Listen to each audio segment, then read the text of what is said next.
The sky split wrong, not like lightning, not like thunder. It peeled open the way infected flesh tears when pressure builds too high underneath. The sound came after a wet gasp that traveled across 3 miles of trenches and made men grab their ears. The procession had been burning bodies when it happened. 16 corpses stacked in the crater, doused with consecrated oil. War prophet Matthias held the torch waiting for the correct prayer sequence to finish. Fire was sacred. Even here, especially here, you didn't waste it on the dead without proper words. Then the sky opened, and the words didn't matter anymore. The rift looked like a wound in the air itself. Dark at the center edges, flickering with colors that shouldn't exist outside fever dreams. It breathed. Expansion, contraction, steady as a heartbeat. Each pulse pushed something into the world that didn't belong. Smoke. Ash. The smell of old blood baked into steel. "Weapons ready," Matthias said. His voice carried the same flat tone he used for inventory counts. The pilgrims responded instantly, rifles coming up, forming a perimeter around the crater. They'd learned early in the corpse wars that strange openings usually vomited something hungry, but nothing came through. Not immediately. The rift just hung there, breathing, pulling at the air around it, like a drain sucking water. One of the younger pilgrims, a conscript barely 16, started shaking. His rifle barrel trembled. "Hold formation," Matthias ordered. He planted his staff in the mud, began the warding liturgy. Old words pre-Crusade, when humanity still thought prayers could keep hell theoretical. His fingers traced symbols in the air. The rift convulsed. Once, hard. Something tumbled through, not something. Someone. The figure hit the mud face first with impact that should have broken bones. 6 feet plus, heavily built, wrapped in black armor that looked like it had survived its own apocalypse. A sword the size of a grown man lay half buried beside him. Too large to be practical. Too scarred to be decorative. The pilgrims tightened their perimeter. Safeties clicked off. "Wait," Matthias said. He approached slowly, staff raised. The rift behind the fallen figure pulsed twice more, then began to close. The colors bled backward into themselves. The breathing stopped. In 10 seconds, the sky sealed shut, like it had never broken at all. The figure didn't move. Matthias could see breathing shallow but steady. Alive, then. That narrowed options, but didn't eliminate threats. He'd seen plenty of living things wearing human shapes that stopped being human when you looked closer. "Check him," he told the pilgrims. "Full precaution protocol." 4 of them moved in, rifles trained. They rolled the figure onto his back, quick and efficient. Armor scraped against mud. A face appeared scarred, rough, missing the right eye. The left one stayed closed. One pilgrim pulled back the figure's left sleeve. Stopped. His face went white. "Prophet, you need to see this." Matthias stepped closer. The arm was metal. Not plated, not augmented. Replaced.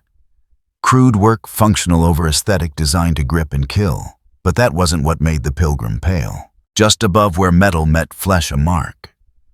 Burned into the skin, still red, like it had never stopped being fresh. It looked like a brand circular filled with symbols that made Matthias's eyes hurt if he stared too long. A mark of being hunted, being cursed, being chosen for something that wouldn't let go. "Corruption check," Matthias ordered. He drew a relic from his belt, small silver disc inscribed with prayers meant to detect hell's taint. The kind of test you ran on refugees fleeing Black Grail territories. The kind that killed 10% of subjects on contact because corruption fought back when cornered. He pressed the relic against the mark. The disc grew warm. Not burning hot, just body temperature. It hummed low frequency, then went silent. Matthias waited 30 seconds. Standard exposure time. The disc stayed silver. No blackening, no cracks, no screaming. Clean, or at least not contagious. This one's marked Matthias said, straightening. But the mark doesn't spread. It's locked to him alone. So we burn him anyway, one pilgrim asked, hope in his voice. Burning was simpler than thinking. No. Matthias studied the unconscious figure. The massive sword. The armor that had seen battles the prophet couldn't begin to categorize. The rift chose him, pulled him from somewhere else, somewhere with its own wars. Grail storms don't grab randomly. They hunt for resonance, for curses that match their frequency. He tapped his staff against the mud, thinking. The corpse wars had taught harsh lessons about waste. About using every tool available, no matter how broken, no matter how cursed. Faith won battles. But faith wrapped around sharp steel won faster. Bind him, Matthias said finally. Secure the weapons separately. When he wakes, we test him. If he fights for survival, we have use for that. If he's corrupted... He let the sentence trail off. Everyone knew how that ended. The pilgrims moved quickly, wrapping the figure's limbs in consecrated chains. They needed 4 men to lift the sword. It fought them not through will, but through sheer mass. Eventually, they got it loaded onto a supply cart. Matthias opened his field ledger, made a notation in precise script. Year 1346, month 4 day 17. Anomalous rift event near Sector 7 Beta. Retrieved 1 male combatant, origin unknown. Curse marked, but non-infectious. Classification unclassified asset, pending functionality assessment. Disposition field trial authorized. Asterisk. He closed the book. The pyre still waited 16 bodies turning cold. He lit it anyway, spoke the final words. The flames climbed high orange against the gray sky. In the distance, something that wasn't quite thunder rolled across the landscape. The front line where heretic artillery traded blows with church positions. The sound never really stopped. You just learned which explosions meant immediate danger versus background noise. The unconscious figure groaned once. His remaining eye cracked open, saw nothing comprehensible shut again. Get him to the trench, Matthias ordered. Medical station first. Then someone finds me when he's coherent. They dragged him away, chains scraping through mud. Matthias watched them go, then turned back to the spot where the rift had opened. Nothing remained. No scorch marks, no residue, no proof at all that reality had torn itself open 5 minutes ago. Just mud. Just rain. Just another day in a war that had lasted 8 centuries and showed no signs of stopping. Matthias picked up his staff and walked back toward the command trench. He had reports to file, casualty lists to update, decisions about tomorrow's sortie to finalize. The marked warrior would either prove useful or get executed within 48 hours. Either way, the paperwork would be the same. Behind him, the last flames consumed the last bodies. Smoke rose straight up for 20 feet before the wind caught it and pulled it horizontal, spreading ash across trenches where living men tried not to think about becoming the next pyre fuel. The war continued. It always did. The mud remembered shapes. Boot prints, drag marks, handprints clawing toward nothing. Guts stepped over them, Dragon Slayer heavy across his back. Rain hammered the trench in gray sheets.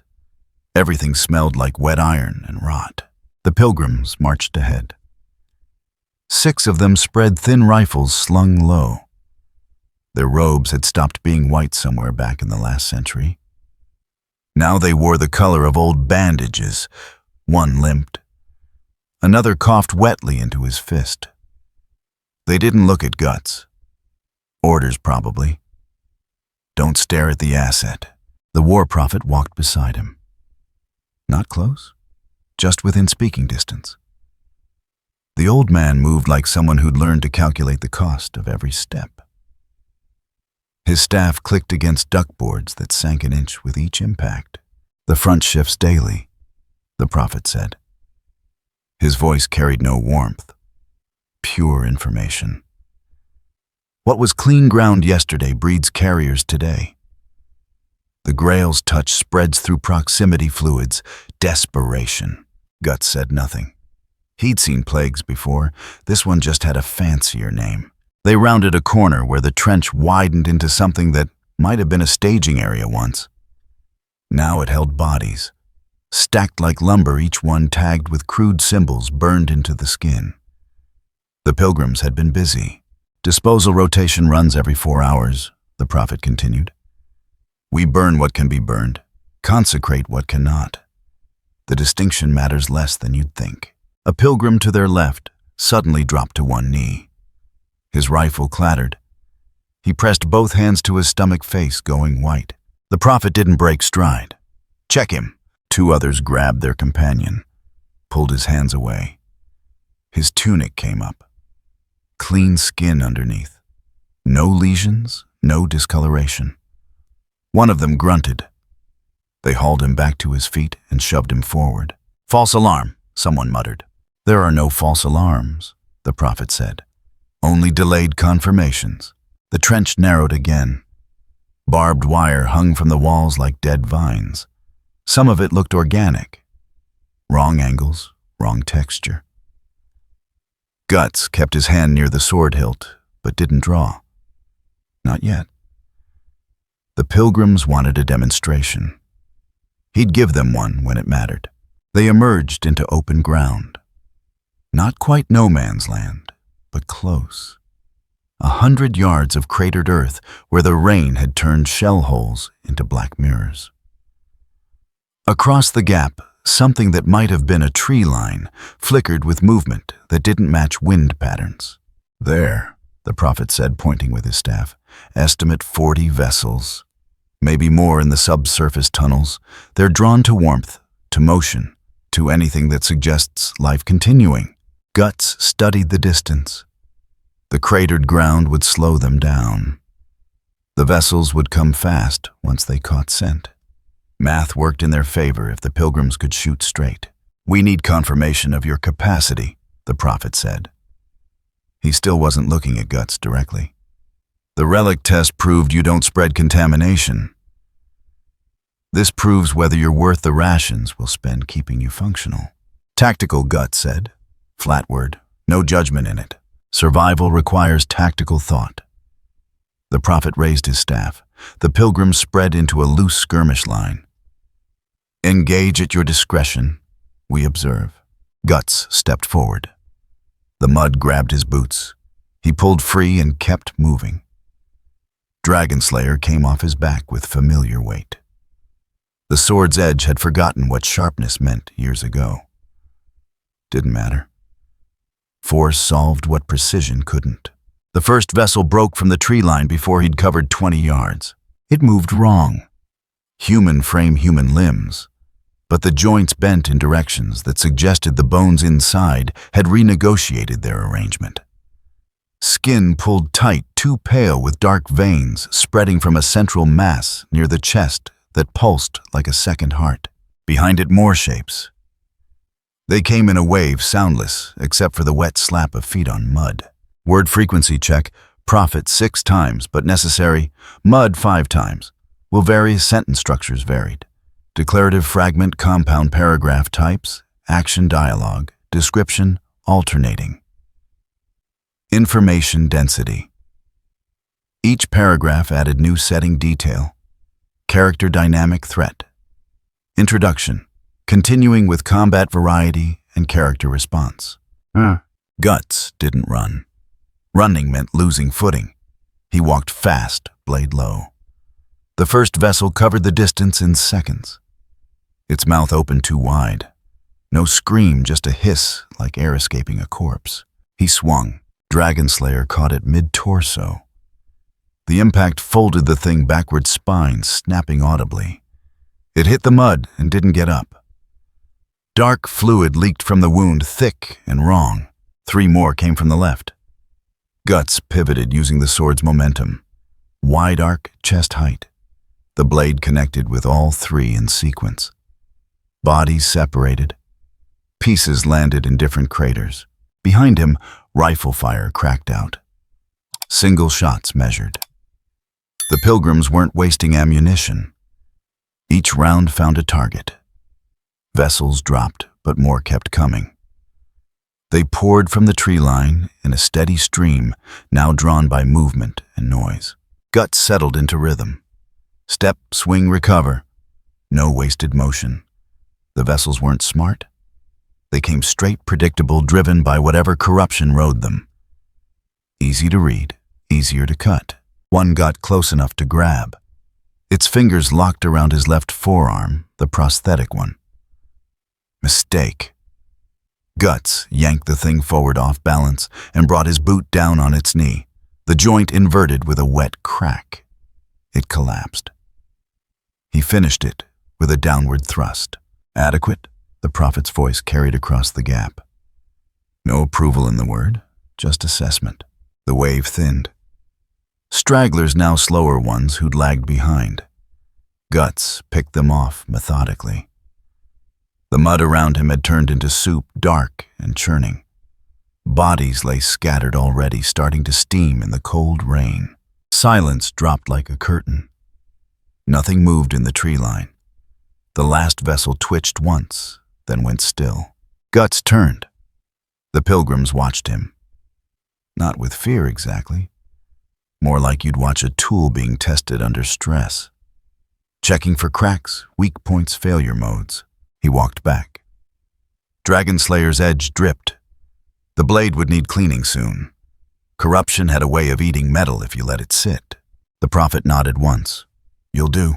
For what? We received intelligence this morning. The prophet turned staff, clicking as he headed back toward the trench. There's a site, 3 miles northeast. Black Grail operations. They're processing carriers into something worse. We're going to stop them. Guts followed. The pilgrims fell in around them, forming a loose perimeter. How many? Unknown. Heretic Legion presence confirmed. Death commandos reported in the area. Artillery support probable. The prophet didn't slow his pace.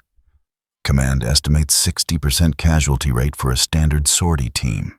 And you're not standard. We have faith. The prophet's voice didn't change. And now we have you. The math improves. They reached the trench. Descending back into the mud and wire felt like sliding into a throat. Guts kept the sword out.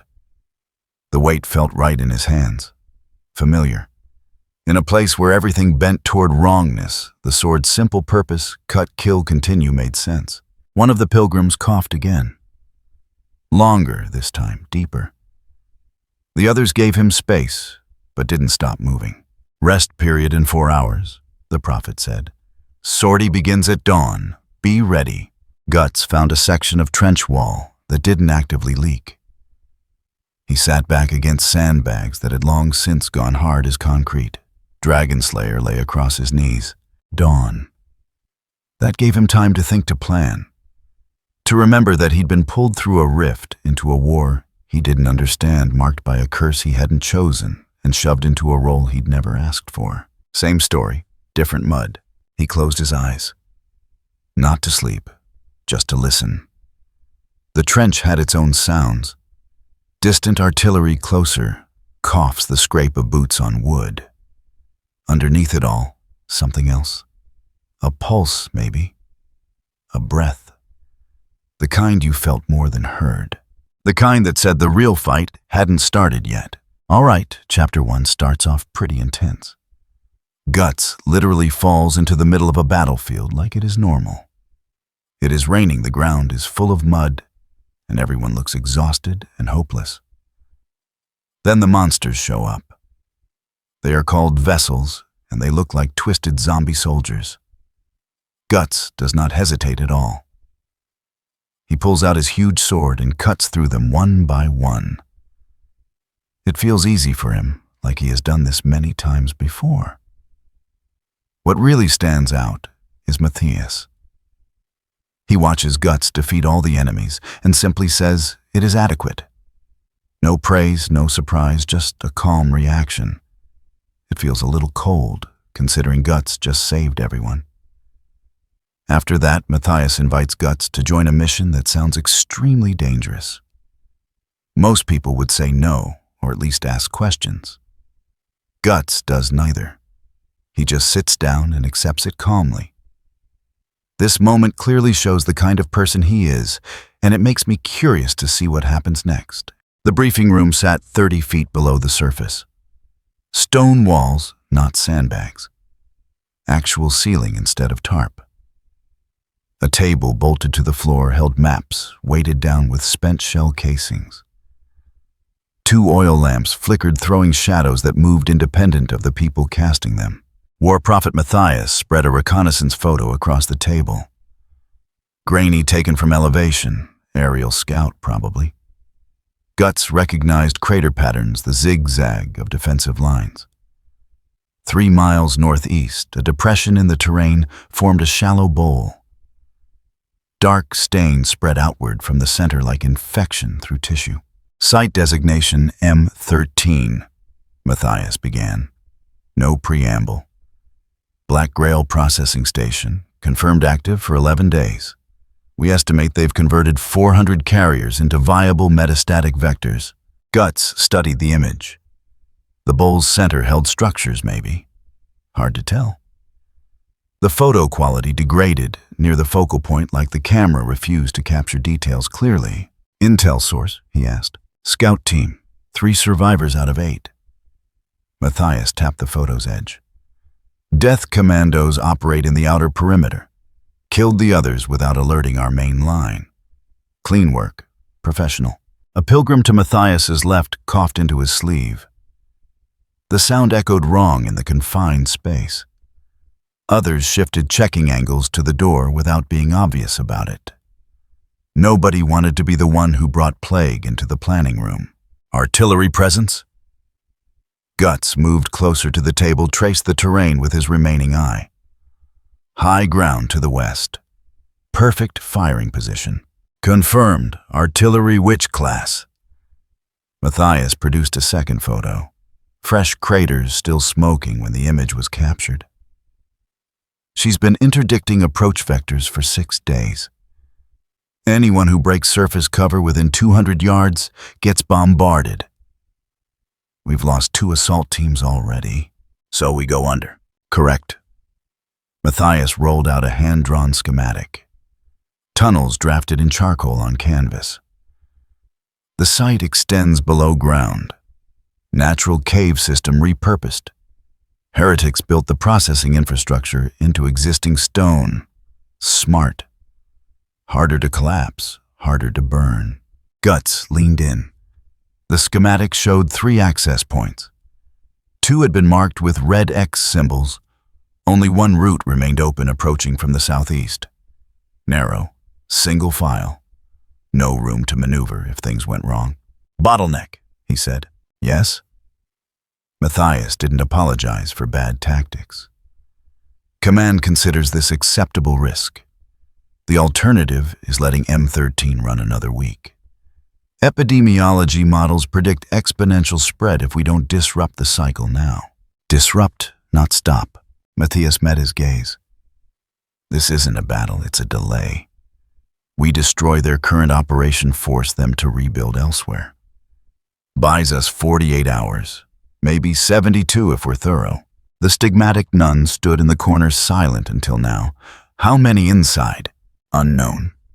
Matthias indicated the schematic's central chamber. Estimates range from 20 to 50. Mix of cultists, converted locals, and whatever they're producing down there. The processing changes them.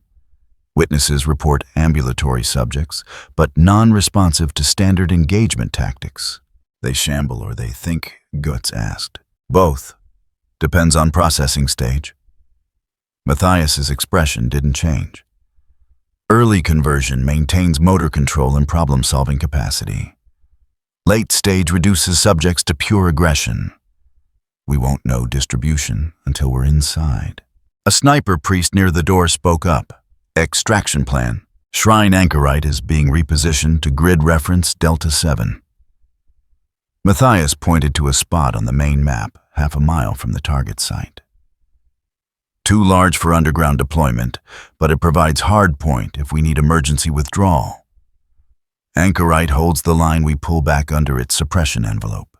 Guts had heard the term. Shrine anchorite. Big, armored mobile altar. Pilgrims used them as walking fortifications. He hadn't seen one yet. The thought of something too large to fit in these tunnels said volumes about scale. Timeline, the nun asked. We move at dawn. 6 hours. Matthias rolled the schematic closed. Supply check in 3. Weapons blessed in 4. Final prayer rotation in 5. And him? The nun gestured at Guts, without looking directly at him. What role does the asset play? Asset, not soldier, not ally tool. Matthias considered the question. Vanguard. You penetrate the outer tunnel, he clears obstructions. Death commandos engage, he responds. We reach the processing core, he breaks it open so we can apply purification. Bait, Gut said. Flat statement. Effective bait. Matthias closed the map case. Your curse signature reads similar enough to Black Grail resonance that you'll draw attention. Let them focus on you. We exploit the opening. The room fell quiet, except for the oil lamps. One of them sputtered wick, drowning in its own fuel. The smell of burning oil mixed with old stone and older fear. Gut straightened. What aren't you telling me? Matthias paused, hand still on the case. The processing core is warded. Consecrated fire won't touch it directly. Standard demolition triggers defensive response rapid conversion of all subjects simultaneously. They become weapons before they die. So someone needs to get inside the ward. Correct. And that someone is me. Your curse doesn't register as faithful. The ward won't recognize you as threat until you're through it. By then, containment protocols are already compromised. Guts laughed. Short, sharp. Suicide job. High mortality assignment, Matthias corrected. We've calculated 60% casualty rate. Your participation increases survival odds for the unit. Not for me. No, not significantly. The honesty was almost refreshing. No speeches about glory, no promises of salvation, just math. Cold logistics wrapped in liturgy. Smells the same, Guts muttered. He turned toward the door, stopped. The tunnels. Stone or something else. Matthias frowned. Why? Because if they built this in 11 days, they're not mining. They're growing it. The prophet's expression shifted slightly. Not surprise. Confirmation of suspicion. Scout reports mention the walls feel organic, layered. Some sections pulse. Then it's alive. Guts headed for the door. Which means it bleeds. That's leverage. He pushed through into the connecting corridor. Cooler here, damper. The passage stretched both directions, lit by torches spaced too far apart. Shadows pooled between light sources. Somewhere distant metal scraped against metal. Heavy, rhythmic, being dragged. A pilgrim passed hauling ammunition crates. He gave Guts wide berth, eyes down. The mark. They all saw it now. Matthias had probably briefed them, cursed asset useful, but contaminated. Don't touch, don't trust, don't turn your back. Guts found an alcove settled against the stone. Dragonslayer rested beside him, edge catching torchlight. The blade needed maintenance. Everything down here needed maintenance. Rust happened fast in permanent damp. He closed his remaining eye, listening. The stone hummed. Faint, barely perceptible. Not structural vibration. Something deeper. The kind of frequency that lived in bone rather than air. Footsteps approached. Light. Measured. The nun. She stopped 5 feet away. Didn't speak immediately.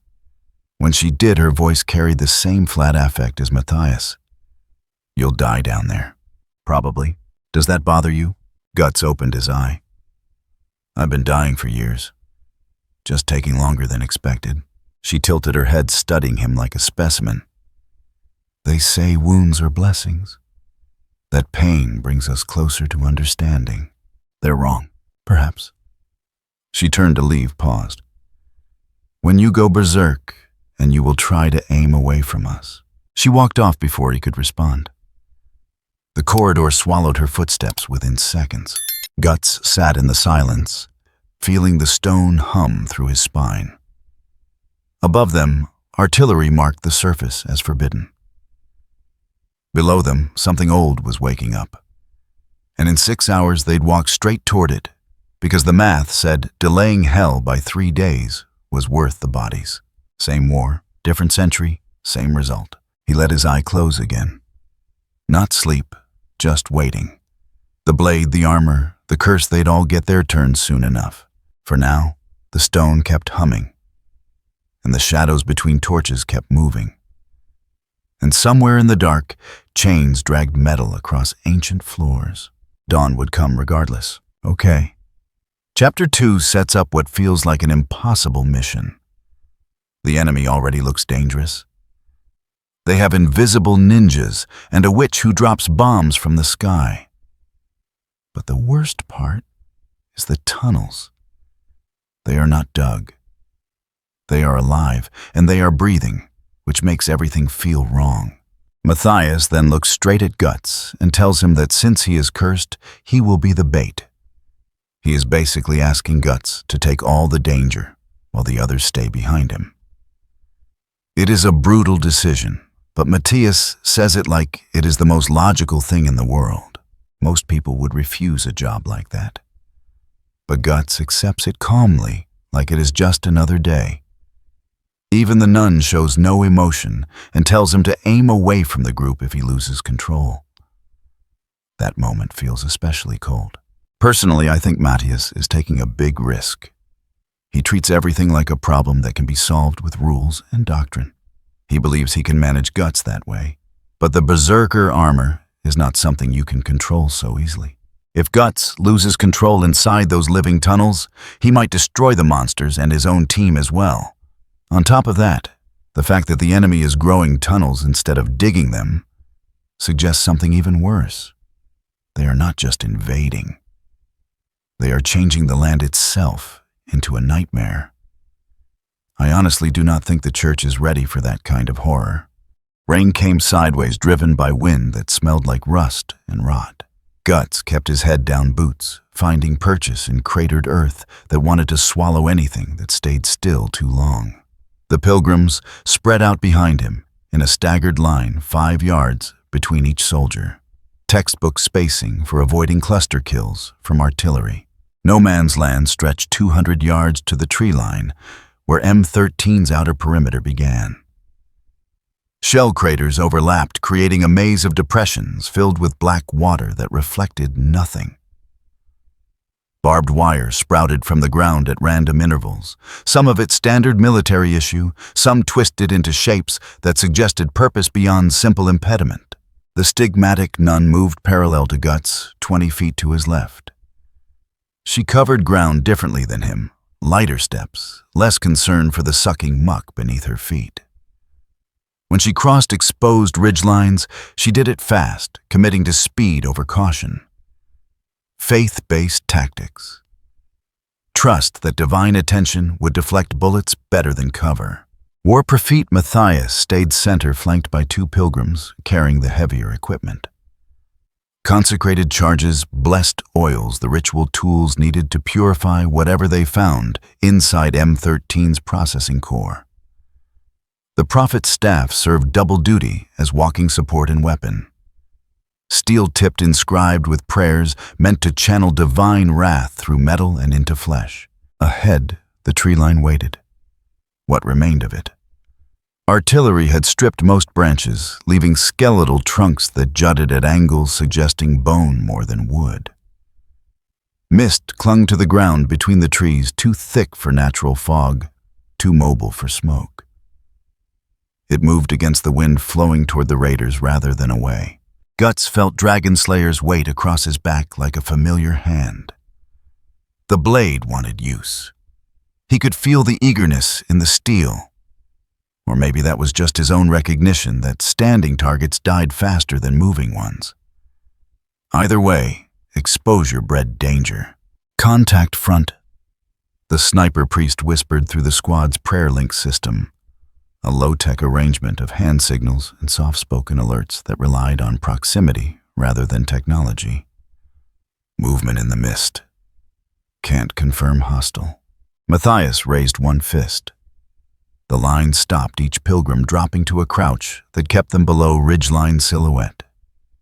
Guts knelt, letting the crater's lip provide minimal cover while keeping sight of the tree line.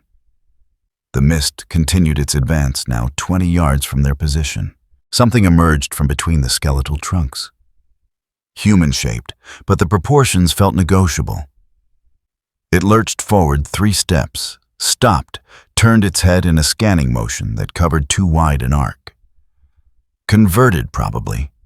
Early-stage metastatic vessel still retaining enough motor control to perform reconnaissance. The sniper priest's rifle cracked once.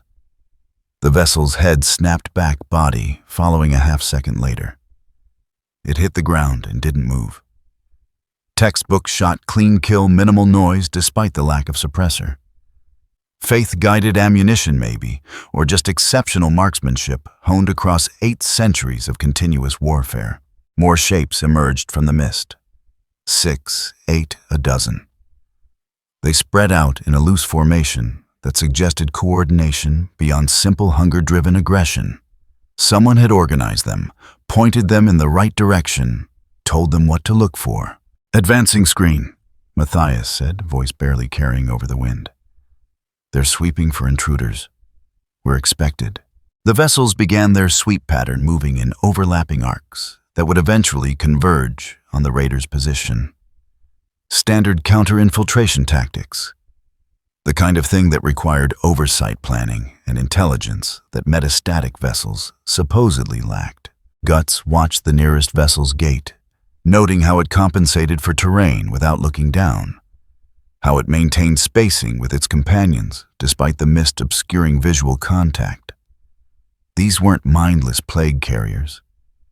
These were tools being wielded by someone who understood how to use them. "Engagement prohibited," Matthias said. "Their bait. We break silence, we reveal position to whatever's controlling them." The nun's hand tightened on her sword hilt, but she held position.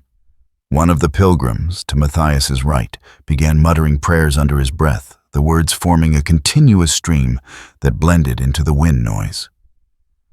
Stress management through ritual. Guts understood the impulse, even if he didn't share the methodology. The vessels continued their sweep, coming within 15 yards of the raiders' position. Close enough that Guts could see the detailed skin pulled too tight over shifting musculature, eyes that tracked movement with predatory focus, mouths open in a permanent gasp that revealed teeth worn down to nubs. Whatever the processing did, it consumed the subject from within while repurposing what remained. Then the nearest vessel stopped, turned its head toward Guts specifically. Its nostrils flared, testing the air. The others paused in their sweep pattern, orienting toward the same point. They'd caught a scent.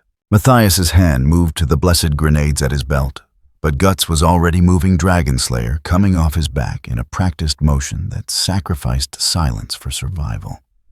The nearest vessel lunged, closing the distance faster than its damaged frame should allow, and Guts brought the blade around in a horizontal arc that caught it mid-torso. The impact folded the vessel backward. Its companions surged forward as one abandoning sweep patterns for direct assault. The pilgrims opened fire, disciplined 3-round bursts that found targets despite the mist and movement. Bodies dropped, but more shapes emerged from the tree line, and now Guts could see them properly.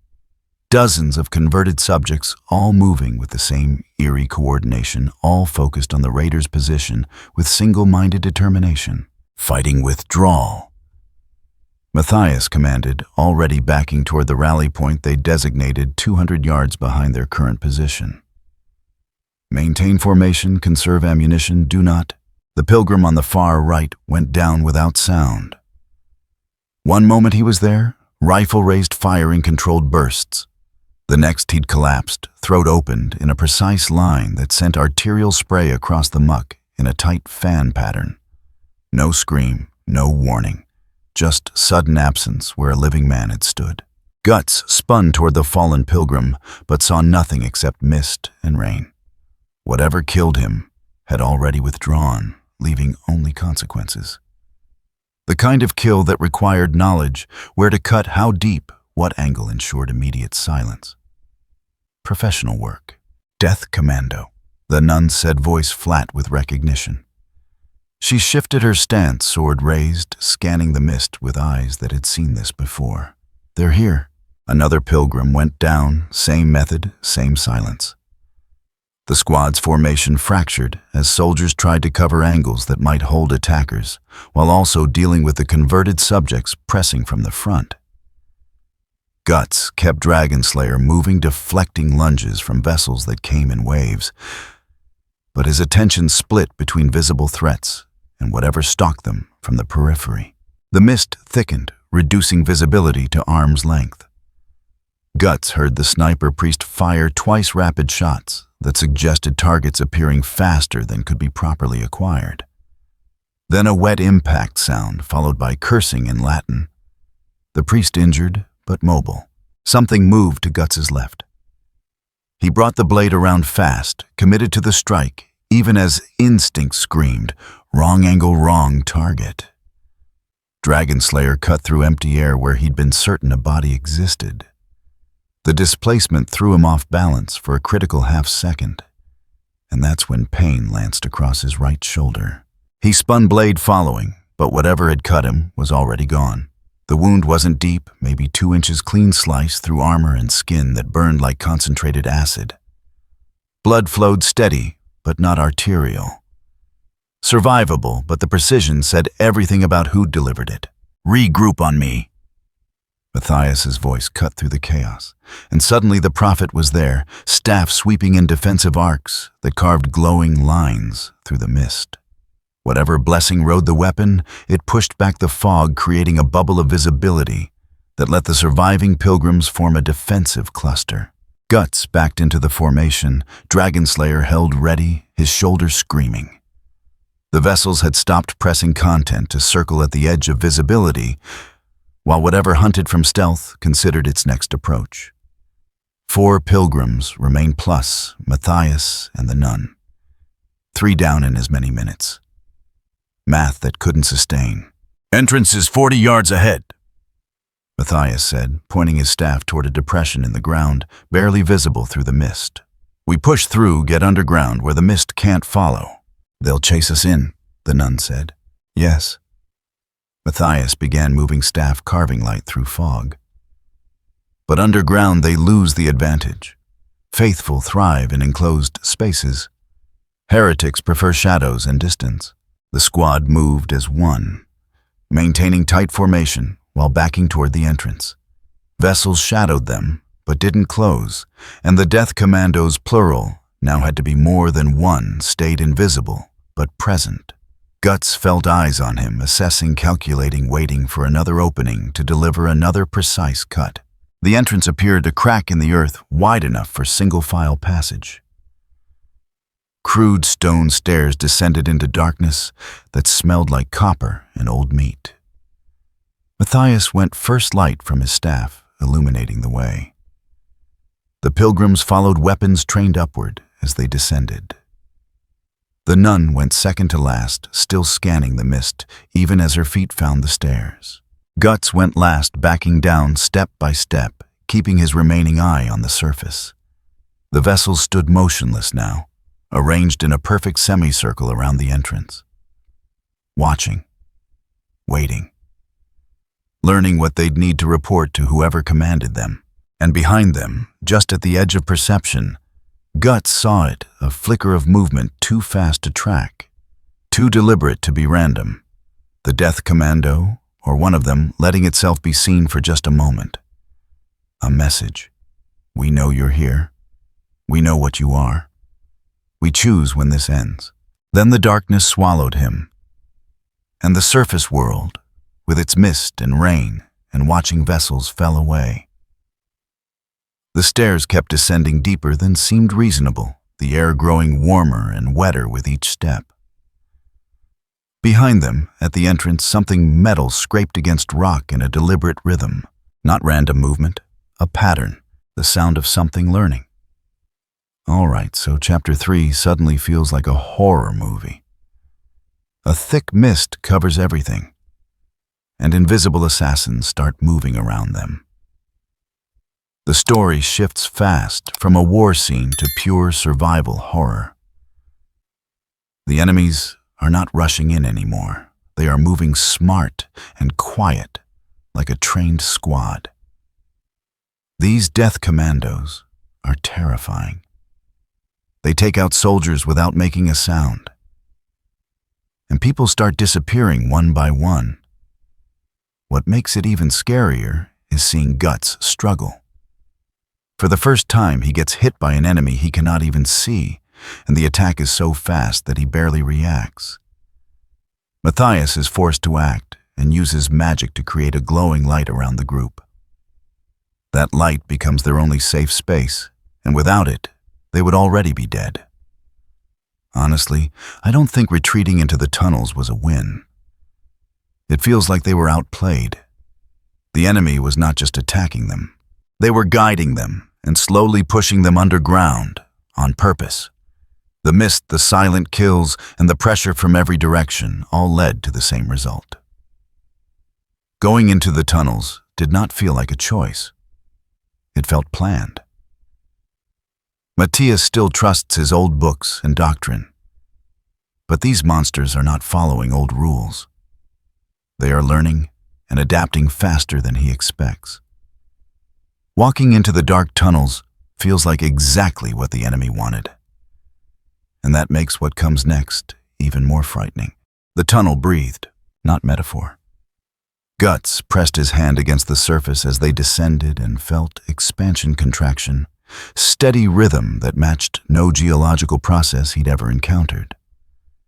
The texture under his palm felt organic, layered like scar tissue that had healed wrong and kept healing building upon itself until structure became something else entirely. War Prophet Matthias led them deeper, his staff's light carving a bubble of visibility that barely reached 10 feet in any direction. Beyond that radius, darkness waited with patient hunger.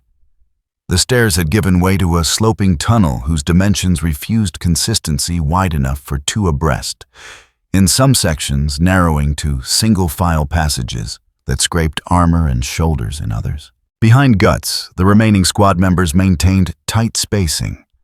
4 pilgrims, the stigmatic nun, the sniper priest, whose rifle now served only as dead weight in an environment that had murdered his primary utility. 7 total down from the original 10. Math trending in the wrong direction. The air grew warmer as they descended, thick with moisture that tasted like copper and spoiled meat. Guts' shoulder wound burned where the death commando had tagged him, the cut refusing to clot properly despite its shallow depth. Something in the blade, probably. Toxin or blessing didn't matter, which both killed you eventually. Distance check, Matthias said, voice carrying strange echoes that suggested the tunnel's acoustics operated under rules that had nothing to do with simple geometry. One of the pilgrims consulted a mechanical counter clipped to his belt. 70 meters from entrance, depth approximately 45. Too deep. They'd descended stairs for maybe 20 meters, then this sloping tunnel for another 50. Numbers didn't align with the terrain above ground. Either the tunnel curved in ways human perception couldn't track properly, or space down here had started negotiating its own arrangements. The tunnel forked ahead. 2 branches identical in appearance, both descending at the same angle into darkness that the prophet's light couldn't penetrate. Matthias stopped at the junction, examining both paths with an expression that suggested his strategic calculations had encountered variables they hadn't prepared for. Map says straight continuation, he said, studying the hand-drawn schematic that looked increasingly fictional given current reality. No branches until the antechamber another 100 meters ahead. Map's wrong, the nun said. She'd been trailing her hand along the tunnel surface palm, coming away wet with something that wasn't water. This place is changing, growing. We're not in static infrastructure anymore. One of the pilgrims shifted his weight rifle swinging to cover the darkness behind them. Movement, he whispered, voice tight. Something's following. Guts turned Dragon Slayer held ready. The tunnel behind them stretched empty illuminated by the backwash from Matthias's staff. No shapes, no threats, just darkness and the wet breathing of living stone. But the pilgrim was right. Something had moved. Not visible, but present. The kind of displacement you felt rather than saw. "Maintain cohesion," Matthias ordered. "We take the left branch. Stay within light radius. Anyone falls behind gets abandoned." Harsh calculus, but honest. Better than false promises about rescue that everyone knew wouldn't happen. They filed into the left tunnel spacing, compressed because the passage narrowed after 10 yards, forcing them into single-file progression that murdered their ability to cover multiple angles. The tunnel kept descending. Guts counted steps, losing track around 200 when the rhythm of walking began syncing with the tunnel's breathing, and he couldn't tell anymore where his footfalls ended and the structure's pulse began. Sweat ran freely now, the temperature climbing past uncomfortable into actively hostile. Then the screaming started. Not human screaming. The tunnel itself stone grinding against stone in frequencies that bypassed ears and went straight for the parts of the brain responsible for primal fear. The sound came from everywhere and nowhere, accompanied by vibrations that ran through the floor and into bones. "Artillery," Matthias said, gripping his staff tighter. "Which is bombarding the surface. The shockwaves are propagating through the substrate." Another scream louder. The tunnel ceiling shed dust and small fragments. Somewhere distant, something large collapsed with finality. The message came through clearly. The surface had been locked down. No retreat through the entrance they had used. Only forward remained available. Guts wiped blood from his eyes, not sure when his forehead had started bleeding. Probably when he'd misjudged the ceiling height and caught a stone protrusion. Small wounds accumulating, none critical individually, but collectively dragging down his combat effectiveness by degrees. The shoulder cut still leaked, making his grip on Dragon Slayer slick. The pilgrim at the rear of the line made a wet, choking sound. Guts spun blade coming up. The pilgrim stood there for one more heartbeat, then toppled forward, revealing the dark shape behind him that withdrew into shadows before Guts could track it properly. The fallen soldier's throat gaped open in that same precise line he'd seen topside. No wasted motion, perfect economy of violence. "Contact rear," one of the other pilgrims shouted, opening fire into the darkness. Muzzle flash strobed the tunnel, revealing nothing except empty space and the corpse bleeding out on stone that seemed to drink the blood rather than let it pool. The tunnel shifted, not slowly, not gradually. The walls to their left compressed inward with grinding finality, narrowing the passage by half in the space of 3 seconds. The sniper priest, caught mid-step, screamed as stone caught his leg and kept crushing until bone gave way with sounds that would haunt Guts' sleep if he survived long enough to have sleep again. "Run!" Matthias's command came too late because they were already running survival instinct overriding tactics. The tunnel had become a throat swallowing them deeper, and staying still meant being ground between teeth made of living rock. Guts grabbed the sniper priest as he passed, dragging him along despite the man's ruined leg and the way his screams echoed wrong in the compressing space. Behind them, another pilgrim went down, not from death commando knife, but from simple inability to keep pace. The tunnel caught him closed around him, and his screaming cut off with wet finality. They burst into a wider chamber, tumbling out of the narrowing passage in a graceless heap. Matthias's staff hit the floor first light, sputtering, throwing wild shadows across walls that curved upward into darkness. 5 of them had made it. The prophet, the nun, 2 pilgrims, and Guts still gripping the sniper priest who'd passed out from pain. The passage they'd emerged from continued shrinking stone grinding shut until no gap remained. Just solid surface, as if the tunnel had never existed. "Head count," Matthias said, breathing hard but voice still carrying authority. "Status report." "Operative," the nun said. Blood ran down her face from a scalp wound, but her sword remained steady.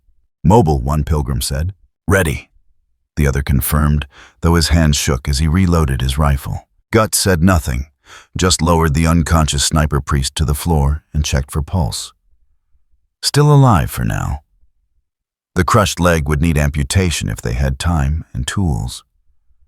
Without both, the man was just another countdown timer toward death by blood loss or infection. The chamber they had entered stretched maybe 30 feet across, circular, with the walls covered in symbols that hurt to look at directly. More tunnels branched off at irregular intervals, 4, 5, maybe 6, depending on how you counted overlapping openings. No clear indication which direction led to the processing core. Heretic engineering, Matthias said, studying the symbols without getting too close. They've built a maze, living stone that reconfigures to isolate and eliminate intruders. Which tunnel? The nun asked. Matthias examined his schematic, then crumpled it and threw it aside. Irrelevant. The map described a structure that doesn't exist anymore. We're navigating blind. Something moved in one of the far tunnels. Quick displacement there and gone before Guts could draw a proper bead. Then movement in another tunnel, different angle. They weren't alone in this chamber, and whatever shared the space with them had learned their capabilities, studied their responses, and now executed tactics designed specifically to exploit identified weaknesses. Defensive formation, Matthias ordered, but the chamber's circular nature made traditional formations impossible. They ended up in a rough cluster, weapons trained outward, knowing the coverage had gaps, but lacking options to address them. The Death Commando came from 3 directions simultaneously, not attacking to kill, attacking to separate. One burst from a tunnel to the nun's right blade, flashing, forcing her to parry and sidestep. The movement carried her 5 feet from the cluster. Another commando appeared behind the pilgrims, not striking, but simply presenting as threat that demanded attention and barrel direction. The third came for Guts, specifically knife low fast, committing to close quarters where Dragonslayer's size became liability. Guts brought the blade around anyway, accepting the cramped swing. But the commando had already withdrawn, melting back into its tunnel. He'd seen it properly this time, dark armor face, obscured by some kind of respirator movements that suggested joints worked at angles human anatomy shouldn't permit. Enhanced, probably. Surgically modified for this specific kind of warfare. When he turned back to the cluster, the nun was gone. One of the pilgrims, too. Not dead, just separated, pulled into different tunnels by attacks that prioritized displacement over casualty generation. Pack tactics. Wolves culling the herd by isolation rather than direct slaughter. 3 remained. Matthias, 1 pilgrim, and Guts. Plus the unconscious sniper priest who'd started convulsing his body, shutting down from accumulated trauma. They're hunting us, the remaining pilgrim said, voice cracking. We're prey. We're soldiers, Matthias corrected, but the distinction felt academic given current circumstances. He planted his staff light flaring brighter. They want us scattered. We deny them that advantage. Hold this position until... The pilgrim's head snapped back, throat opening in now familiar precision. He'd been standing 3 feet from Matthias, well within the light radius. The Death Commando had struck anyway, accepting visibility to ensure the kill, demonstrating that even illumination no longer guaranteed safety. 2 left, Matthias and Guts. The prophet's expression didn't change, but something in his stance shifted, weight settling in ways that suggested he'd recalculated their survival probability and arrived at numbers nobody wanted to see. Command assumes proximity, he said more to himself than Guts.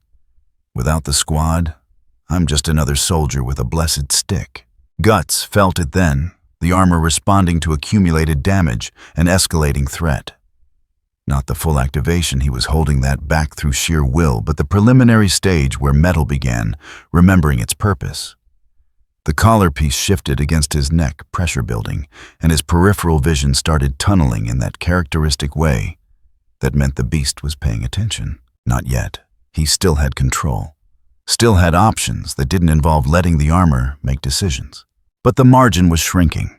"There," Matthias said, pointing his staff at one particular tunnel that glowed slightly different than the others. "The processing core. I can feel it. Wrong kind of heat, wrong kind of sound. That's where they're making them. And if we go in there alone, we die. But if we don't, everyone topside dies slower." Matthias started walking toward the tunnel staff held high. Faith requires action. Doubt is just expensive hesitation. Guts followed Dragon Slayer, ready shoulder burning the armor, whispering promises about pain management and enhanced reflexes and all the small freedoms that came from letting someone else steer for a while. He pushed the whispers down, focused on the tunnel ahead, on Matthias's back, on the wet sounds of death commandos repositioning in the darkness around them. The choice wasn't if he would unleash it, only when, and how many would still be alive to regret it. Wow. Chapter 4 is kinda interesting, guys. It really turns into a total nightmare since the tunnels are actually alive and breathing like a giant monster, which is super gross because the walls feel like scar tissue. The map becomes useless since the dungeon keeps changing its shape to trap them, and the situation gets desperate when the artillery witch bombs the surface, making the tunnels scream and crush the sniper priest's leg. The scariest part is the death commandos, because they use pack tactics to separate the squad and kill people right next to the prophet's magic light. Which proves nowhere is really safe, guys. Guts is the only hope left. But he is fighting a mental battle because the berserker armor is whispering to him and promising power if he just lets go. My theory is that the dungeon is not just a building, but a stomach trying to digest them. And Guts is about to crash out because the armor knows that violence is the only language this living hell understands. The processing core opened like a wound in the earth. Matthias and Guts emerged from the access corridor into a space that defied the structural logic of everything they'd passed through. Circular chamber, maybe 60 feet across ceiling, lost in shadows that moved independent of the prophet's light. The floor sloped downward toward a central pit, where heat shimmer distorted the air and sounds came up that belonged to biology rather than architecture. Bodies lined the perimeter. Not corpses, subjects in various stages of conversion, bound to vertical frames that pulsed with the same rhythm as the foundry's breathing. Some still looked human enough to recognize. Others had progressed past that threshold flesh, reorganizing around cores of infected tissue that glowed faintly in the dimness. "There," Matthias said, pointing his staff toward the pit. "That's the ritual mechanism. Destroy it, we disrupt the processing cycle." Guts studied the setup, calculating angles and approach vectors, while his shoulder continued its steady leak of blood that he'd stopped bothering to track. The pit was warded. He could see the symbols carved into the floor around it, the kind of protective circle that would burn faithful who tried crossing but might not recognize him as threat until too late. Then the stigmatic nun stumbled out of a side corridor, blade broken, face a mask of blood and fury. She'd found her own way here through whatever maze the foundry had thrown at her. Behind her came 2 death commandos moving in practiced coordination that spoke to years of joint operations. She turned to engage them, damaged sword raised, and Guts saw the math play out. She'd lost too much blood, moved too slow, and the commandos had learned her patterns. They'd kill her in the next 10 seconds, methodical and certain. Matthias moved to provide support. But one of the subjects broke its restraints, whether through timing or command, impossible to tell, and lunged at the prophet, forcing him to redirect attention toward immediate survival rather than tactical assistance. Guts could reach the nun, or he could reach the pit, not both. The chamber's geometry made that choice binary. The armor tightened against his neck. Not suggestion, not request. A statement of capability waiting for permission. If I let it out, I might not stop. The thought came clear despite accumulated exhaustion and blood loss. Might kill the commandos, might kill the nun, might kill Matthias.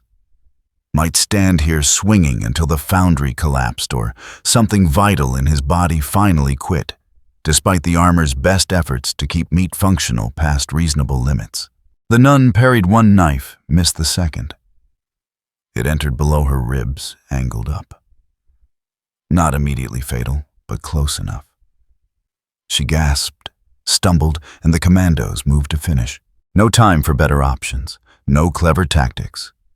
Just the choice between watching her die or accepting what came next. Guts stopped fighting. The armor didn't explode outward. It contracted.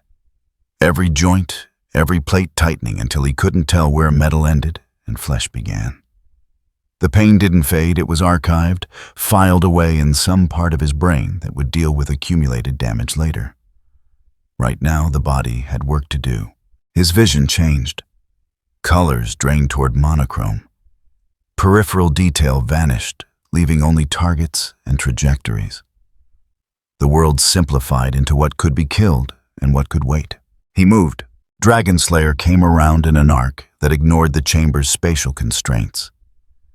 The blade caught the first commando mid-strike, shearing through reinforced armor like it was ceremonial leather. The body separated top half, spinning away, while legs kept standing for a moment longer before understanding they'd been divorced from command and control. The second commando reacted faster than humans should manage, blade coming up in a defensive posture that might have worked against normal attack patterns. But Guts wasn't using patterns anymore. He reversed the swing without pause, using momentum that should have dislocated his shoulders, and took the commando's arm off at the elbow. The assassin stumbled back, professionalism overriding pain, long enough to throw something, a vial glass container that shattered against Guts's chest plate and released gas that burned exposed skin. Demonic toxin, probably the kind of compound designed to eat through faithful blessings and flesh with equal efficiency. Guts walked through it. The armor's seal tightened around his face, limiting exposure, and the pain joined everything else in the archive. He caught the commando's remaining wrist, yanked hard enough to tear ligaments, and drove Dragon Slayer through its center mass. The blade went in clean, came out messy, and the commando finally stopped moving. Silence dropped like a curtain. Guts stood among pieces of what had been professional killers, breathing in rhythms that belonged to something hunting rather than something human. The nun stared at him from 10 feet away, hand pressed to her wound, eyes wide with recognition that had nothing to do with gratitude. "Back away from him," Matthias said, voice carrying absolute authority despite circumstances. He dealt with his attacker. The converted subject lay smoking at his feet, purified by whatever blessing rode his staff. Slowly, no sudden movements. The nun obeyed, never taking her eyes off Guts. Smart. The part of him still capable of tactical assessment noted her compliance, while the larger part calculated whether she presented threat requiring response. Number.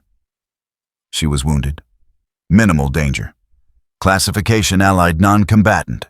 More targets emerged from corridors. 346 converted subjects drawn by noise and blood and the promise of fresh meat. They came from multiple angles, basic pack tactics, but their coordination was instinct rather than training. Easy to read, easier to solve. Guts met the first one head on. The subject tried to bite, jaw distending in ways that suggested the bones inside had stopped being human months ago. He caught it by the throat, lifted, and used it as a club to beat 2 others down. When the improvised weapon stopped being useful, he threw what remained at a 4th subject and cut the 5th in half with a swing that sent ripples through the foundry's breathing air. The 6th subject ran, survival instinct overriding whatever corruption drove it. Guts took 3 steps to pursue before Matthias's voice cut through. Enough. One word delivered with the kind of absolute certainty that faith soldiers used when invoking divine mandate. It shouldn't have worked. The armor had authority here, not some old man with a blessed stick. But something in Guts, the part that hadn't been archived, that still maintained minimal watch over proceedings, heard and responded. He stopped.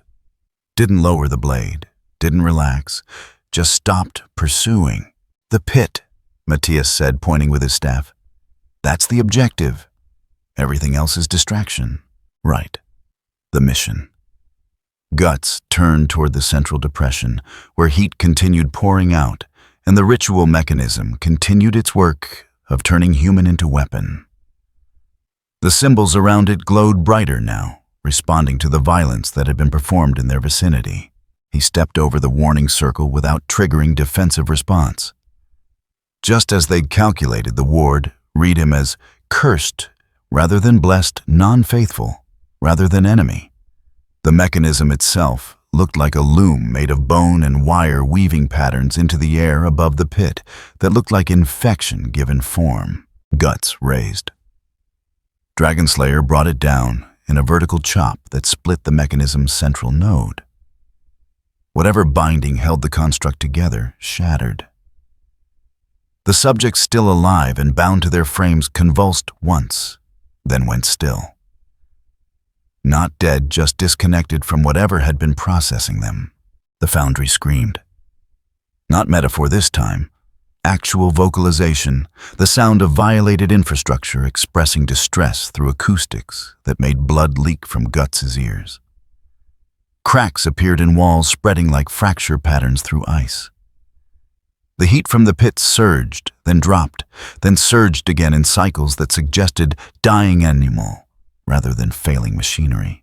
Extraction. Matthias commanded, already moving toward the exit they had entered through. "The structure's compromised. We have minutes before collapse." The nun followed, clutching her wound, but mobile. Guts turned to join them, fighting against the armor's insistence that more threats remained, that the job wasn't finished, that stopping now violated core directives about thoroughness. He forced one foot forward, then another. Each step a negotiation with metal that wanted to keep hunting, keep killing, keep proving that nothing in this cursed hole could stand against properly directed violence. The corridor back felt longer than it had coming in. Behind them, the Foundry's death throes increased in intensity. Sections of ceiling collapsed, blocking routes that had been open minutes earlier. They navigated by instinct, and Matthias's staff light taking turns that felt right and ignoring ones that smelled like trap. Somewhere overhead, artillery resumed. Not the sustained bombardment from before, these were ranging shots, the artillery which testing whether whatever had emerged from underground warranted attention. The shockwaves propagated through collapsing infrastructure, adding chaos to an already unstable situation. They found stairs, different ones from their entry point, but ascending towards surface. And that's what mattered. Guts climbed mechanically.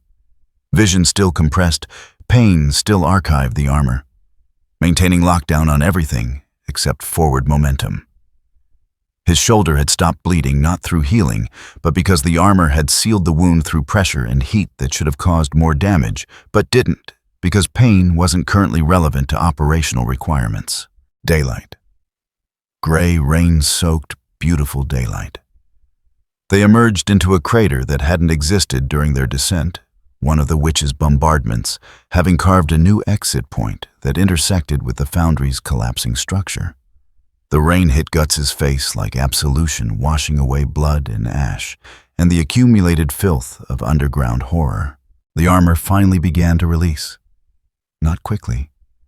Gradually, joint by joint, allowing sensation to return in waves that brought everything archived back for proper processing. The shoulder wound announced itself with fresh urgency.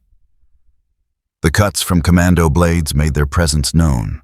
The toxin burns across his chest started properly hurting instead of just existing as theoretical damage. He dropped to one knee. Dragonslayer barely held the blade's point, driving into mud that drank blood like it had been waiting for exactly this offering.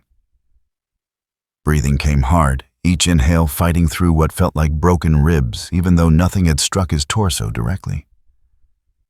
Trade-off cost. The armor had kept him functional by ignoring limits. Now the bill came due. Matthias stood 20 feet away, staff raised, maintaining careful distance.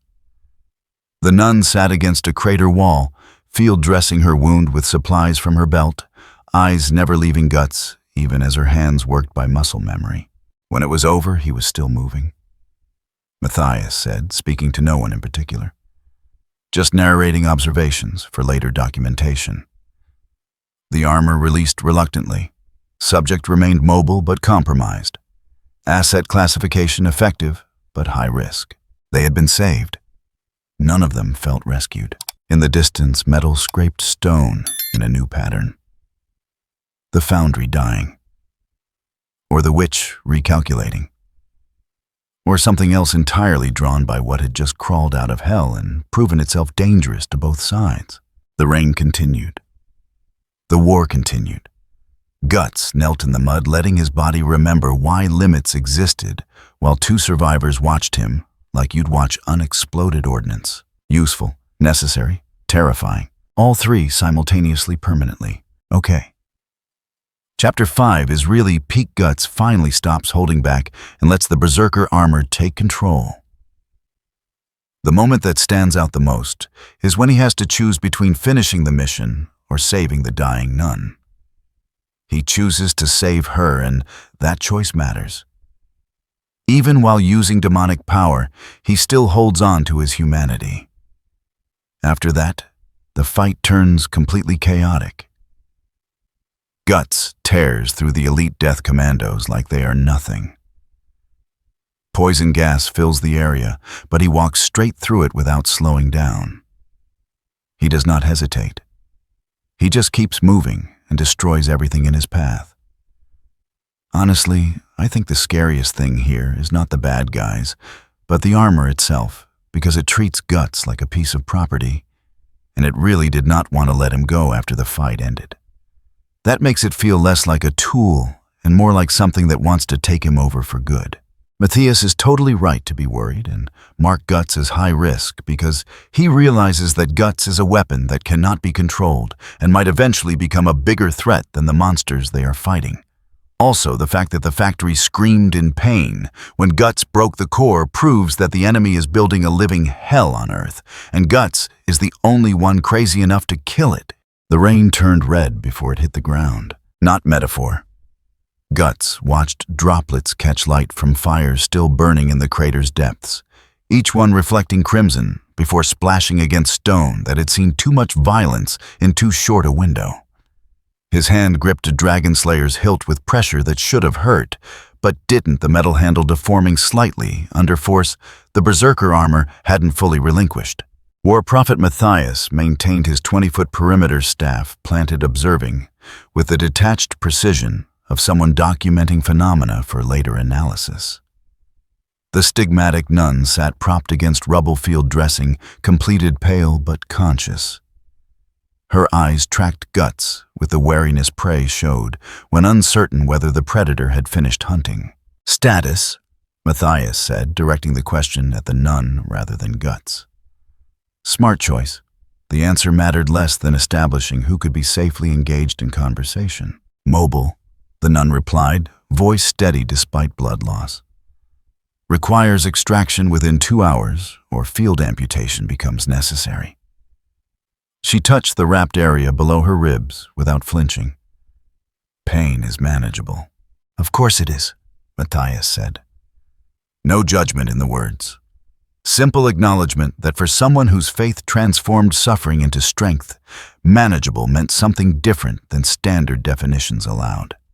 He turned his attention to the crater's rim, scanning for threats that might capitalize on their compromised state. Heretic presence. Withdrew, Guts said. His voice came out rougher than intended, scraped raw by whatever the armor had done to his breathing during the foundry assault. Saw them pull back when the structure started failing. Took their casualties. Left the rest. Organized retreat.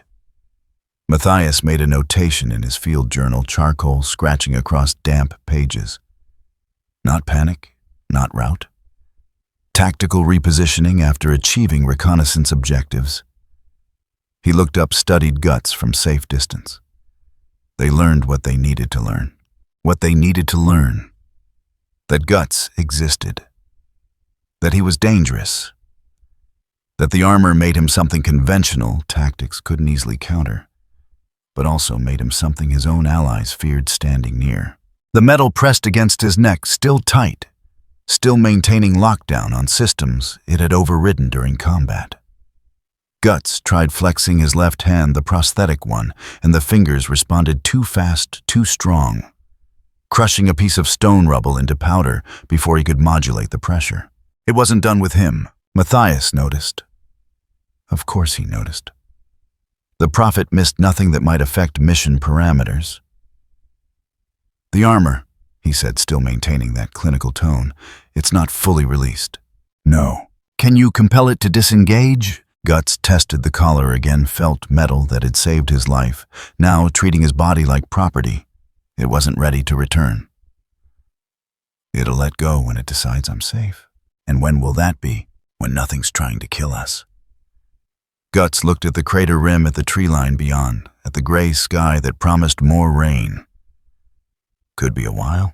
Somewhere in the distance, artillery spoke. Not close miles off, different sector entirely. But the sound carried weight, reminder that the front never truly quieted. That the war they'd interrupted for this sortie continued its grinding consumption of territory and lives, regardless of individual mission outcomes. The nun shifted, wincing, despite her claimed pain management. "The foundry," she said. "We destroyed the processing mechanism." "How much time did we buy?" Matthias consulted his notes, cross-referencing observations against pre-mission intelligence estimates. "Partial disruption. The ritual core remains intact, but operational efficiency is compromised. Conservative estimate suggests 36 to 48 hours before they restore full processing capacity." He closed the journal. "We delayed them. We did not stop them." "Never the mission," the nun said. "Not complaint. Simple acknowledgement of strategic reality in a war, measured in centuries rather than campaigns." "Never the mission," Matthias agreed. He planted his staff more firmly, using it to leverage himself into standing position that suggested his own accumulated fatigue despite maintained composure. "Extraction requires movement. The artillery witch has gone silent for 20 minutes. That concerns me more than when she was actively bombarding." Guts understood immediately. Active bombardment was calculable threat. You knew where the witch-focused attention could plan movement around observed patterns. Silence meant recalculation, repositioning, acquiring new targets based on updated intelligence. "She saw what came out of that hole," Guts said. "Yes." Matthias scanned the horizon, searching for threats his faith-enhanced perception might detect before mundane senses registered danger. And now, she's determining whether the asset that emerged represents larger threat than the foundry we damaged. The armor tightened fractionally, responding to implied threat with readiness protocols Guts hadn't authorized. He forced breathing to stay level, refused to let the metal dictate his autonomic responses. Control remained negotiable, but only if he kept negotiating. A low whistle cut through the rain. Different pitch than wind, different rhythm than natural acoustic phenomena. War Prophet's head snapped toward the sound staff, already moving into defensive configuration. "Incoming," he said. "Artillery witch resuming bombardment. She's range-finding. First shot is calibration." The shell hit 300 yards north impact, sending up geyser of earth and fire that painted the rain orange for 5 seconds before gravity reasserted and debris started falling. Close enough to demonstrate capability. Far enough to indicate this was warning rather than genuine attempt to kill. "She's announcing intentions," Matthias said, already moving toward the crater's southern lip, where slope allowed easier egress. "We have approximately 90 seconds before she walks the barrage toward our position. Move!" The nun levered herself upright, using her blade as crutch, and followed the prophet without question. Guts brought up the rear dragon slayer, held ready despite the armor's insistence that faster movement required relinquishing the blade's weight. He kept it anyway. The sword had become extension of his arm decades ago. Giving it up felt like amputation. Second shell landed 200 yards out. Closer. The math was clear. Each round tightened the bracket, walking fire toward their position with professional precision that demonstrated the artillery witch's competence at her craft. They reached the crater's rim, scrambled over, and dropped into the network of trenches that extended from this sector like arteries from diseased heart. The earthworks offered cover from direct observation, but not from shells that dropped at high angle. Matthias led them deeper into the warren, taking turns that suggested either memorized maps or faith-guided navigation. Third shell hit their former location. The crater where they'd sheltered transformed into smoking bowls, superheated rock and metal fragments, creating kill zone that would have ended all three of them if they'd delayed departure by 30 seconds. "She's not trying to kill us," Matthias said, breath coming harder now, but pace never slowing. "This is area denial, forcing movement toward predetermined corridors. Herding, Gut said. "Precisely." The prophet took another turn, staff light cutting through trench gloom that had become their new environment. "The question becomes whether we're being herded toward extraction or toward prepared ambush." Fourth shell landed behind them. Fifth hit ahead, cutting off the most direct route toward friendly lines. The witch was indeed herding, channeling their movement through specific vectors while maintaining pressure that prevented stopping to consider alternatives. They emerged into a junction where three trenches intersected. Matthias stopped studying the options with expression that suggested his calculations had encountered probabilities he didn't like. All three routes led generally towards safety, but the witch's bombardment pattern suggested she anticipated their choice and had prepared accordingly. "We need countermeasure," the nun said. "Something to disrupt her targeting." Matthias nodded slowly, reaching for components at his belt: blessed oils, prayer-inscribed papers, the ritual tools that let faithful contest supernatural threats through liturgical means. "I can generate interference, liturgical disruption that will fog her scrying for approximately 3 minutes, enough to break her targeting lock and relocate outside her anticipated movement pattern." "Drawback, Guts asked, because nothing in this war came without price. "The ritual requires vocalization, sustained prayer across specific frequencies. I cannot move while performing it, and breaking concentration before completion risks backlash." Matthias looked at them both. "Someone needs to hold this position for 2 minutes minimum." The nun tried standing straighter, failed, settled for leaning against the trench's support beam. "I can..." "No." Matthias's refusal carried absolute authority. "You require medical intervention, not combat deployment. Your faith is admirable. Your body is failing." His attention shifted to Guts, and the calculation behind his eyes was nakedly obvious. Useful, hazardous, necessary. The armor still hadn't fully released, which meant Guts remained in enhanced state, slower than combat peak, but faster than baseline human, stronger than standard limitations allowed, but not yet returned to controllable parameters. "Can you hold for 2 minutes?" Matthias asked. Guts tested the armor. Again felt its continued grip on his systems, the way it maintained readiness for threats that currently only existed as potential. "If something comes, I might not stop at just holding." Acceptable risk. Matthias was already positioning himself in the junction's center, staff planted, beginning the preparatory breathing that preceded major liturgical work. 2 minutes. Then we move as one. Sixth shell hit northeast, probing. Seventh landed southwest. The witch was testing, seeking, narrowing her search pattern with each failed strike. Time was commodity they didn't have surplus of. Matthias began the ritual. His voice carried across frequencies that made the air shimmer words in languages that predated the Crusade, and probably predated the church itself.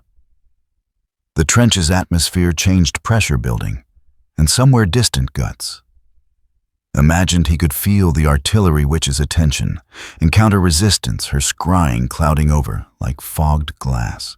He stood watch Dragon Slayer ready, while metal that had saved him continued treating his flesh like borrowed equipment. The armor tightened incrementally, reminder that release remained conditional, that safety was relative term in environment designed to kill. Above them, the bombardment paused. Not stopped, paused. The witch recalibrating, adjusting her approach, determining how to counter interference she hadn't anticipated. 2 minutes. Guts counted heartbeats that came too fast and wondered if they belonged to him or to the metal squeezing his chest. The armor loosened fractionally. Not release. Just acknowledgement that immediate threat had decreased to levels that permitted minor autonomy. His ribs announced their existence with sharp authority. Several of them flexing wrong, probably cracked during combat. He'd been too occupied to notice. The damage didn't fade with the armor's partial retreat. It just stopped being ignored. Matthias's voice reached crescendo, the final syllable hanging in rain-thick air like bell tone, then cut off cleanly. "Done," he said, voice hoarse. "Windows open. We go now." They moved, leaving the junction behind, following routes the witch couldn't track through fog Matthias had generated. Behind them, shells resumed falling, but the precision was gone, replaced by frustrated area saturation that wasted ordnance on empty trenches. They'd survived the immediate threat. The consequences, as always, stayed with them. Well, Chapter 6 feels way more psychological than anything before. The rain even starts turning red, and that alone changes the whole mood. Nothing feels like a normal battle anymore. The artillery witch is honestly scary in a different way. She stops trying to kill them directly and instead starts guiding them around, almost like she is herding animals. She uses explosions to block paths and force movement, and it slowly becomes clear that this is a setup. Matthias catches on and realizes they are being pushed into an ambush. At the same time, Guts is dealing with something just as bad. The armor refuses to let go, and you can see him fighting it as it keeps crushing the stone in his hand. It feels like the armor is testing how far it can push him, and Matthias ends up performing a dangerous ritual to blind the witch. And that choice leaves Guts alone to protect everyone. While he is doing that, the armor keeps pushing him to lose control, and it feels like he is barely holding himself together. Well, honestly, the artillery witch might be the smartest enemy so far. She is not relying on strength. She is trying to outthink them. Matthias clearly understands the bigger problem, though. Guts is becoming a ticking time bomb, and he might end up being more dangerous than the enemies. I guess after this, the church will seriously consider locking Guts away. They have now seen how the armor works, and it is clear they cannot fully control something that has a mind of its own. The descent took them 3 levels deeper than any schematic had suggested existed. Guts followed war, Prophet Matthias through passages that curved in ways his remaining eye couldn't properly track, geometry refusing to behave according to rules that govern normal architecture. The stigmatic nun limped behind them, her field dressing already showing crimson seepage. But her blade stayed ready, and her breathing maintained the controlled rhythm of someone managing agony through sheer will. They'd left 2 pilgrims at the surface to mark their route and provide emergency extraction, if needed. The remaining fighters stayed close to Matthias' rifle, held at low, ready eyes, reflecting the kind of fear that came from understanding exactly how bad circumstances had become, while maintaining professional composure anyway. The foundry proper announced itself through sound before sight. Singing. If that word could apply to what they heard voices layered in harmonies that hurt the parts of the brain responsible for pattern recognition. Each note sustained longer than lungs should allow building resonances that made the stone hum in sympathetic vibration. Matthias stopped at a junction where the passage opened into viewing platform overlooking the central chamber. His staff's light died immediately upon crossing the threshold, extinguished by whatever forces governed the space below. Natural illumination took over sickly phosphorescence emanating from organic matter, coating the walls, pulsing in rhythm with the voices. The chamber stretched 30 yards across and twice that in height, carved from living rock that had been reshaped into something approximating cathedral architecture gone wrong. Vertical frames lined the perimeter, each one holding a subject in various stages of conversion. Some had progressed too far. Bodies reorganized around black grail infection until they bore only passing resemblance to human form. Others remained recognizable faces, still capable of expression.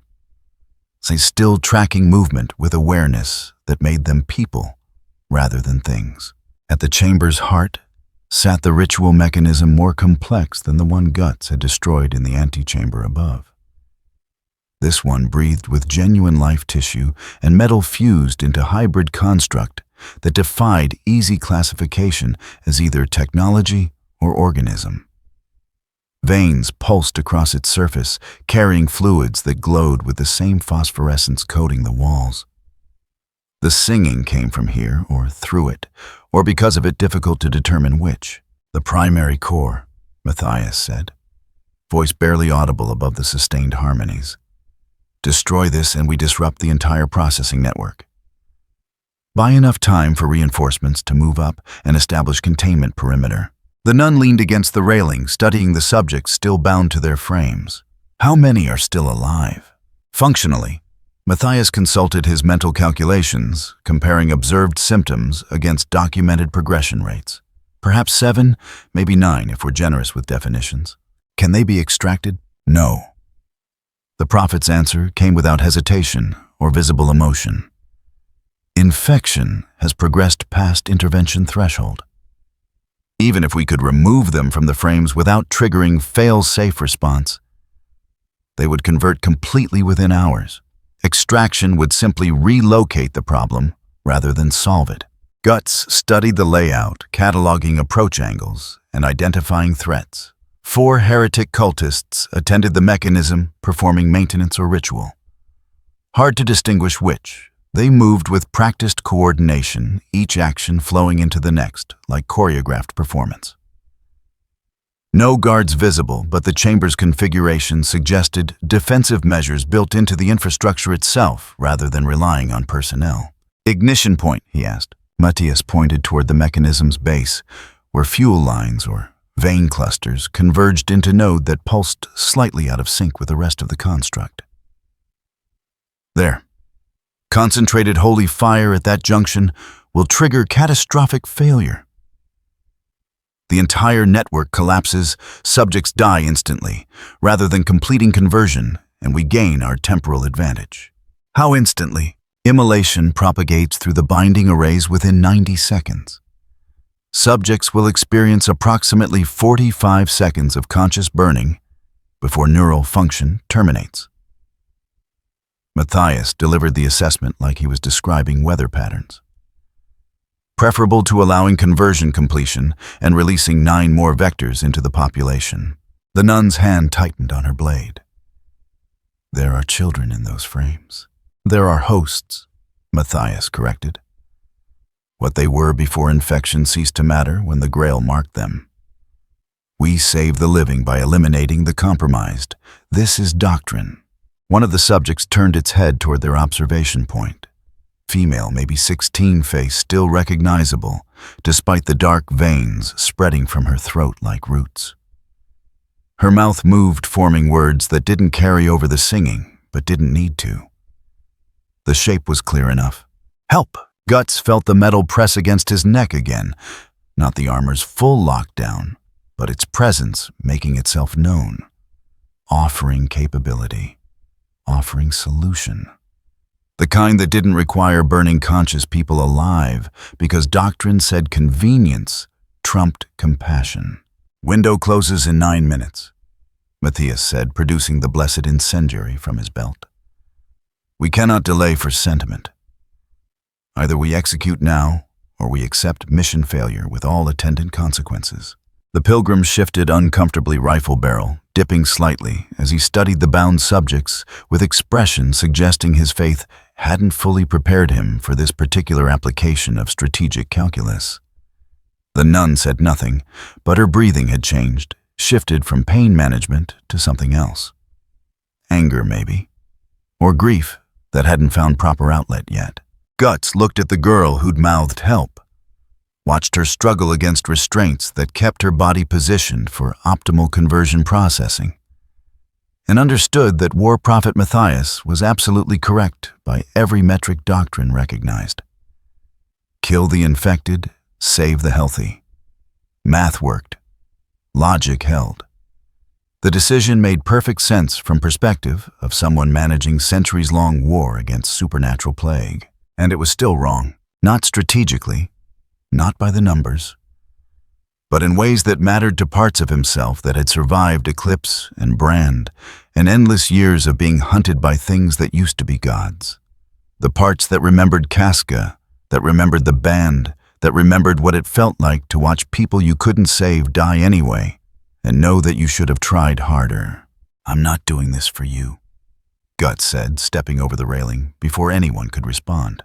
He dropped 20 feet, hitting the chamber floor with impact that sent cracks radiating through organic stone hybrid surface. The cultists attending the mechanism turned toward him with coordinated precision that suggested hive mind communication rather than individual response.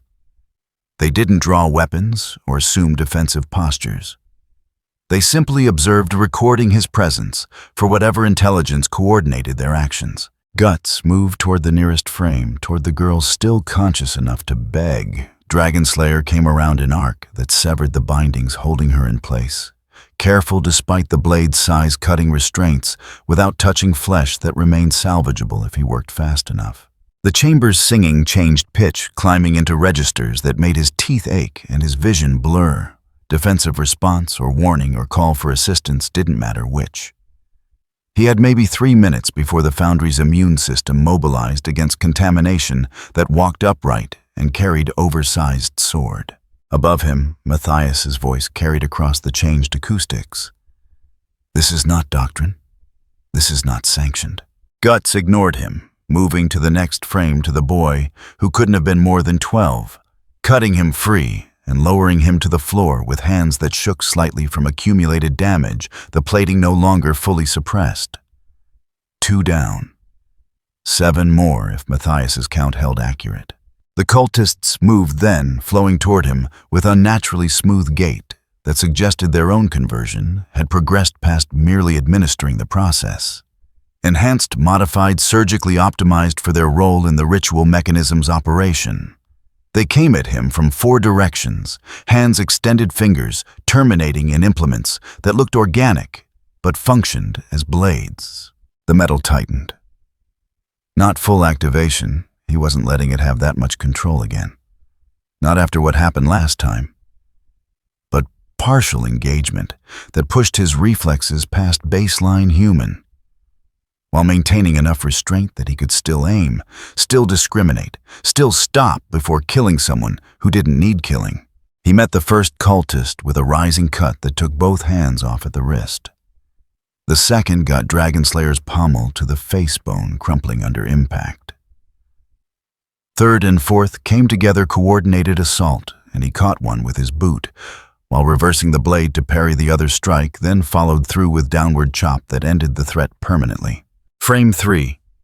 Adult male too far gone conversion visible in the way his chest cavity had restructured to accommodate secondary hearts. Guts moved to frame 4 instead, to the woman whose eyes still tracked him with recognition that meant cognition remained, despite infection's progress. He cut her free, caught her when she collapsed, laid her next to the others. The mechanism shuddered, rhythm disrupted by his interference with its processing subjects. New sounds emerged from its core, grinding wet, increasingly urgent. The Foundry recognized him, now cataloged him as threat requiring response beyond what cultists provided. The chamber's walls began contracting not slowly, but in sudden pulses that made the already tight space claustrophobic. Guts. The nun's voice from above, warning more than reprieve. She'd spotted something he hadn't, some response vector that his compromised field of view had missed. He turned, saw them emerging from passages he'd thought were decorative rather than functional. More cultists, maybe a dozen moving with that same eerie coordination. And behind them, shapes that had stopped being human enough to classify. Converted subjects from previous cycles kept functional, repurposed as guardians or weapons or both. The count stood at 3 extracted. 4 if he included the male, who might survive another hour with proper medical intervention. 5 still bound, 5 still screaming through the mechanism's sustained song. Not enough time to get them all. Not enough time to even try for the half before the Foundry's immune response overwhelmed him. The metal pressed harder, offering capability he'd refused before. Offering speed. Offering the kind of violence that could clear this chamber in 30 seconds and give him the window he needed. The cost would be the same as before. Control slipping. Allies at risk. The beast getting closer to the surface each time he gave it permission to operate. But the alternative was walking away while people burned. Guts let the armor tighten. Not fully. Not the complete surrender he'd accepted when saving the nun, just enough to push past human limits, to move faster than cultists could track, to cut through manufactured defenses with precision that came from something other than skill alone. He carved a path to frame 5, extracted the subject there. While simultaneously deflecting attacks from 3 directions, the blade moving in patterns that belonged to instinct rather than training. Frame 6 took longer. The bindings had fused with flesh, requiring careful work that the approaching horde didn't allow time for. He did it anyway, accepted claw strikes across his back that the plating mostly absorbed, kept cutting until the restraints separated, and another salvageable person joined the growing pile near the chamber's edge. Frame 7's occupant was already dead body maintained by the mechanism, but consciousness long departed. Guts moved to 8 to the last one, who still looked at him with eyes that held hope instead of hunger. Young woman, barely 20, infection spreading, but not yet terminal by the metrics he'd learned to recognize. He cut her free as the Foundry's response finally achieved critical mass. The walls contracted, hard ceiling dropping, floor rising, the entire chamber reconfiguring to crush threats it couldn't otherwise eliminate. Matthias's voice cut through the chaos, calm despite circumstances. Primary breach, igniting core. Guts grabbed the woman, threw her toward the pile of extracted subjects, and turned to face the mechanism as holy fire blossomed from its base. Not natural flame-blessed combustion that burned through corruption and flesh. With equal enthusiasm, spreading through the network's veins faster than blood traveled. The bound subjects, still in their frames, ignited, and their screaming joined the singing in harmonies that would haunt his sleep if he survived long enough to have sleep. The armor released, suddenly job done, threat terminated, no further utility in maintaining override. Pain came back in waves, cataloging damage he'd accumulated across multiple engagements without proper triage. His shoulder wound had reopened ribs, definitely cracked now instead of just bruised, and something in his left leg felt wrong in ways that suggested ligaments had made decisions they'd regret later. He gathered the extracted subjects as the chamber burned around them.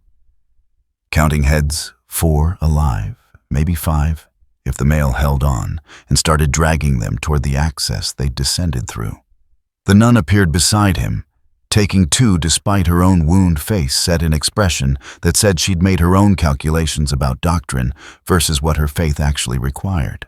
Matthias waited at the top staff, ready expression unreadable, as he watched them haul compromised subjects into passages that really shouldn't accommodate people who'd been marked by Black Grail, but would have to anyway, because the alternative was leaving them to burn. "This complicates extraction," the prophet said. "Yeah," Guts replied, breathing hard, the armor's absence making every injury announce itself with fresh authority. "It does." Behind them, the Foundry collapsed inward as fire consumed the mechanism that had been its heart. The singing stopped, replaced by screaming that gradually faded as neural function terminated, and the bound subjects finally found peace through immolation. They disrupted the cycle, gained their temporal advantage, bought the 48 hours command needed. And they'd done it in the most complicated, doctrine-violating, strategically questionable way possible. The chamber burned. So did the math. No one spoke as they began the long climb toward surface and consequences that waited there.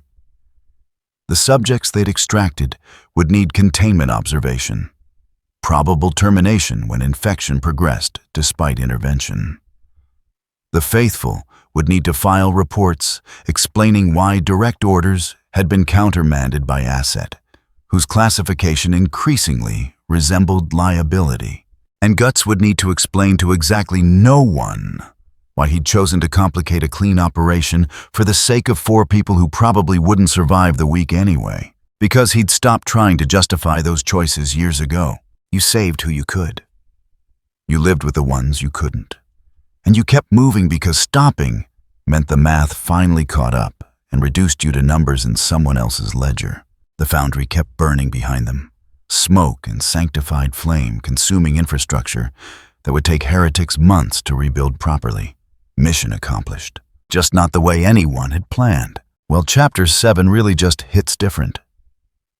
They finally reach the bottom and find something completely disturbing.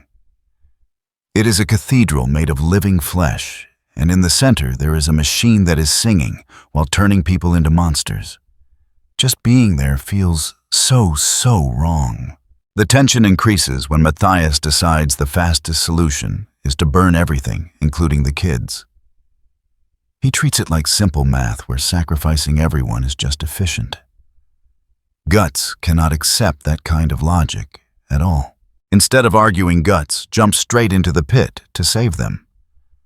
That choice says a lot about who he is. In that moment, he shows more humanity than the actual priest. He fights off enhanced soldiers while the room itself starts closing in on him. The craziest part is watching Guts deal with his own armor. He does not fully give in.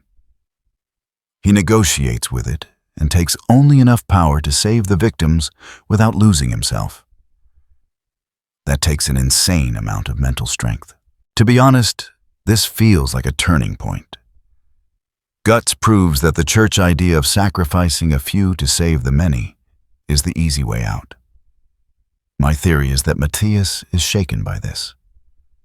Deep down, he might be terrified because a cursed warrior just showed him that a so-called monster can be more heroic than a holy prophet.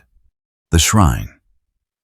Anchorite stood where the prophet had promised it would, 12 feet of orichalcum-plated devotion, anchoring the withdrawal corridor like a fortress that had learned to walk. Guts saw it from 300 yards out, emerging from underground passages into pre-dawn gray that made everything look carved from ash. The behemoth didn't move as they approached. It didn't need to. Its presence alone redrew tactical maps, transforming open killing ground into defensible territory through sheer mass and the blessed weaponry built into its structure. Steam vented from joints that shouldn't articulate, but did each exhalation carrying prayers inscribed into the metal during forging. War Prophet Matthias signaled halt at 50 yards, maintaining respectful distance from something that served dual purpose as war machine and mobile altar. The pilot inside, if pilot was the correct term for whoever had surrendered their body to the anchorite's interior, remained invisible behind layers of sanctified plating. But Guts felt observation nonetheless. Being assessed. Being cataloged. Being filed under categories he'd never agreed to. Extraction point secured. Matthias said, more ritual acknowledgement than tactical update. Casualties minimal. Mission parameters achieved. He didn't mention the 4 salvaged people they dragged from the burning foundry currently unconscious, or nearly so arranged in makeshift litters that 2 pilgrims carried with expressions suggesting they understood exactly how complicated these survivors made the official narrative. Didn't mention Guts' deviation from doctrine. Didn't mention anything that would require explaining in ways that paperwork resisted. The stigmatic nun dropped to one knee, not from worship, but because her legs finally gave out, after carrying her through miles of underground horror on a gut wound that should have killed her hours ago. She'd stopped bleeding externally, but her pallor suggested internal processes that needed intervention beyond field medicine's capability. One of the pilgrims approached the anchorite speaking prayers that doubled as communication protocol. The behemoth responded with grinding rotation of its torso, bringing weapon mounts to bear on approaches that might disgorge threats. Defensive positioning. The pilot understood their compromised state, knew they needed time to reorganize before attempting final push toward friendly lines. Guts sat back against rubble that had once been trench wall before artillery witch's bombardment reshaped the landscape. Dragonslayer lay across his knees, blade showing damage that would require proper maintenance soon. Edge chipped in 3 places, blood groove clogged with biological matter he didn't want to identify too closely. The weapon had served without failure. It deserved better care than field conditions allowed. His shoulder still leaked slow enough that he wouldn't bleed out immediately, but persistent enough to matter over hours. The ribs he'd cracked made breathing an active decision rather than autonomic function. Something in his left knee grated when he moved, suggesting cartilage damage that wouldn't heal right. Without intervention, he wouldn't seek.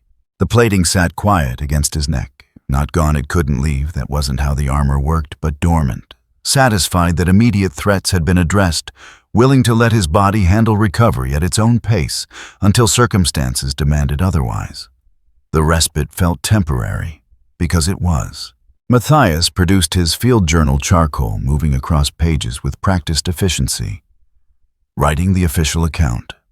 Reducing complex moral calculus to tactical summary that doctrine could digest without choking. Guts watched him work, recognizing the process. He'd seen it before, different wars, same fundamental erasure of anything that complicated the narrative. Asset proved effective under extreme conditions. Matthias murmured, apparently thinking aloud, or perhaps addressing the journal itself.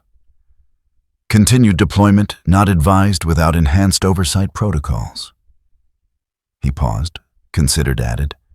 Recommend classification adjustment. Monitor status insufficient for observed capability variance. Monitor, asset, classification adjustment. The words meant Guts had become something that required bureaucratic accommodation rather than personhood made choice that saved lives. Not cruelty, not even disrespect. Just how systems processed anomalies they couldn't easily categorize. The nun stirred managed to speak despite obvious pain. The ones we brought out. What happens to them?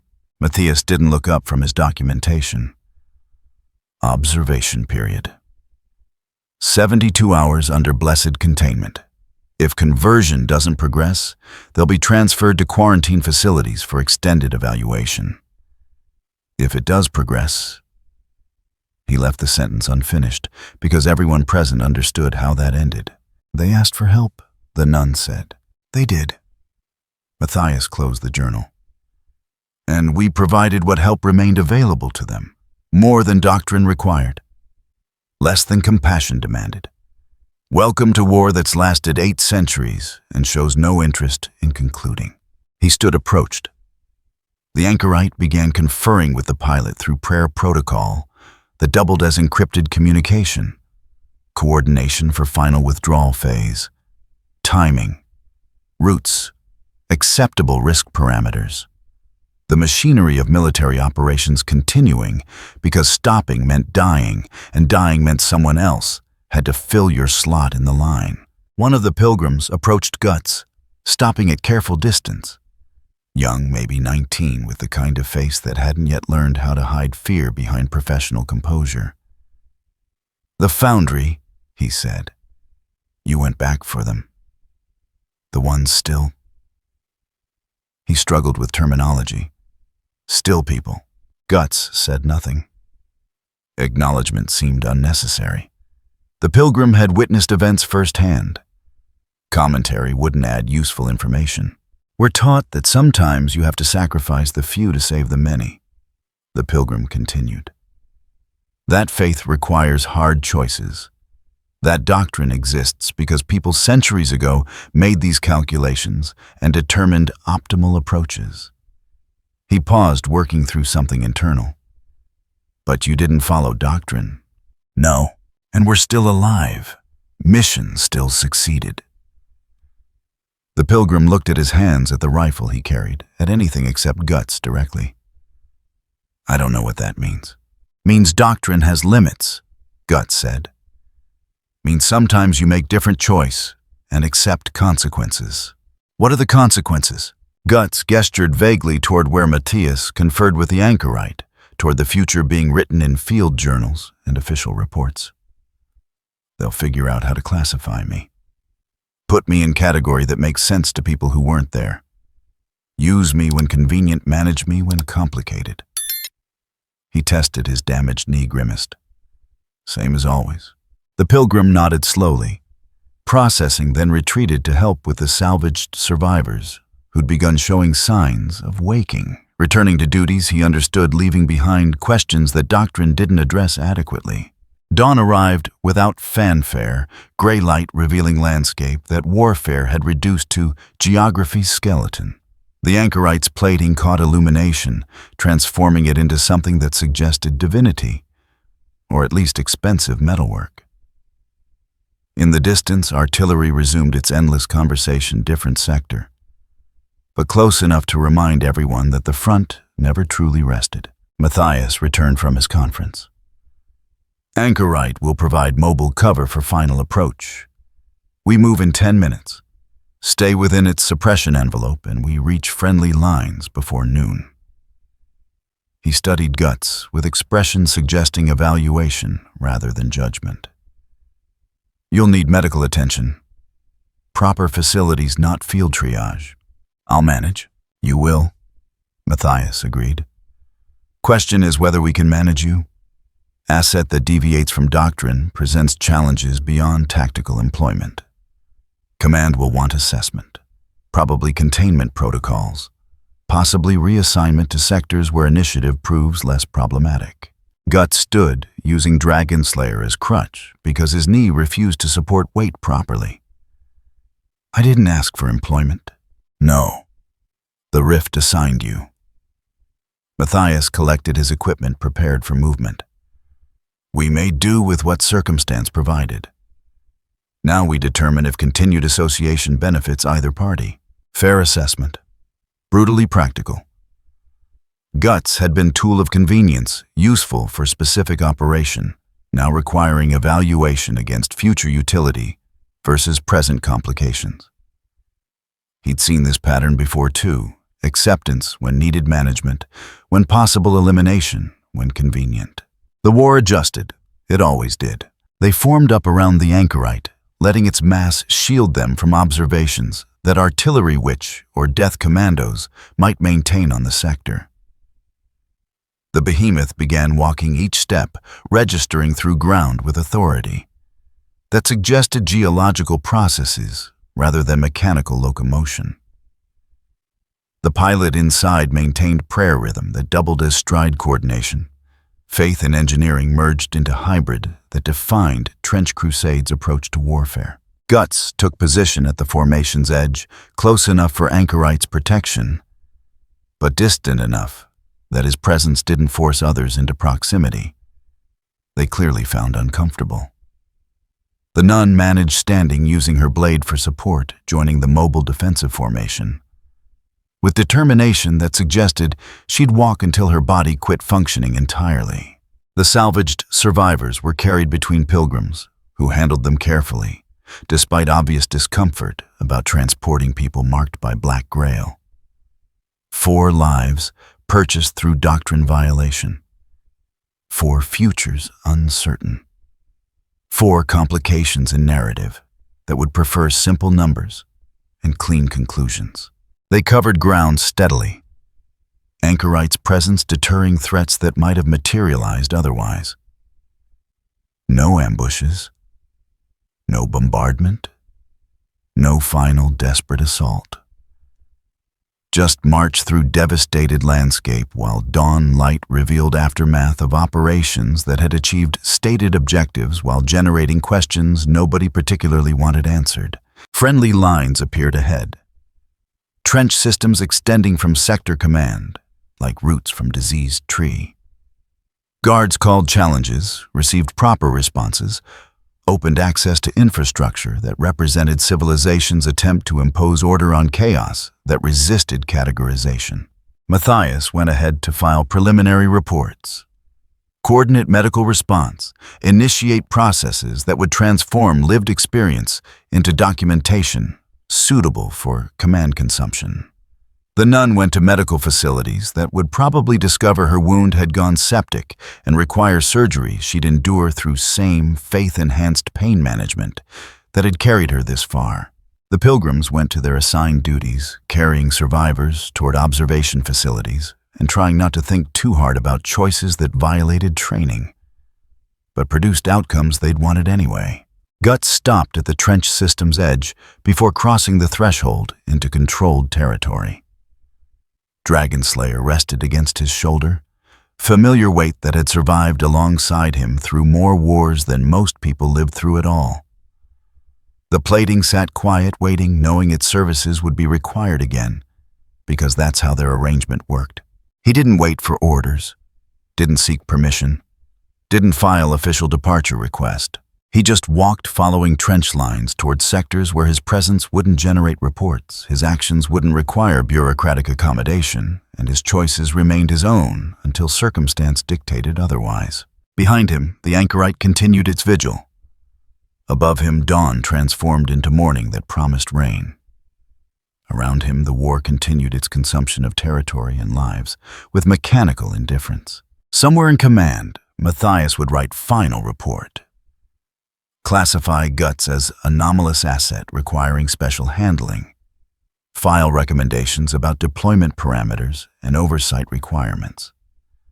Transform messy reality into clean summary that doctrine could process. Somewhere in the sector they just evacuated Black Grail operations would resume. Different location, same purpose, adjusted timing.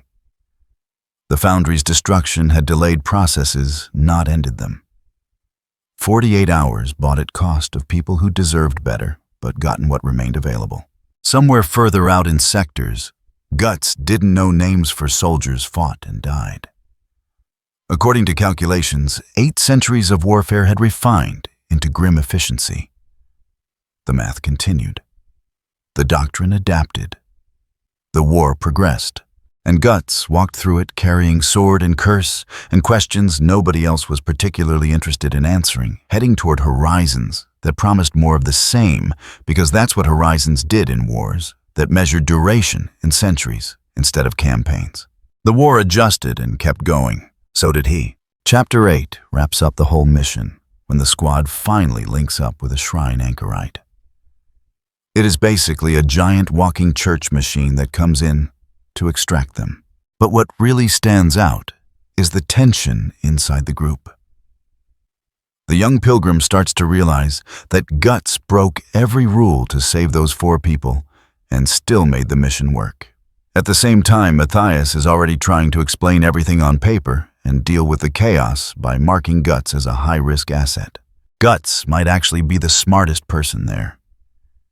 He sees the bureaucracy coming from a mile away and understands that the church either wants to lock him up or keep using him until he breaks. Instead of arguing or asking for permission, he simply walks away into the trenches. To be honest, it feels like the perfect ending. Guts refuses to become a number in their records.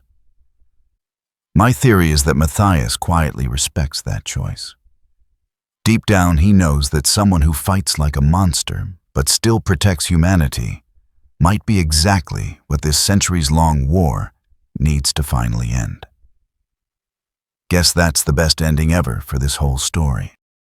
If you enjoyed this video, don't forget to leave a like and subscribe to the channel, and be sure to turn on notifications so you won't miss out future videos. Thank you for watching, and we will see you next time.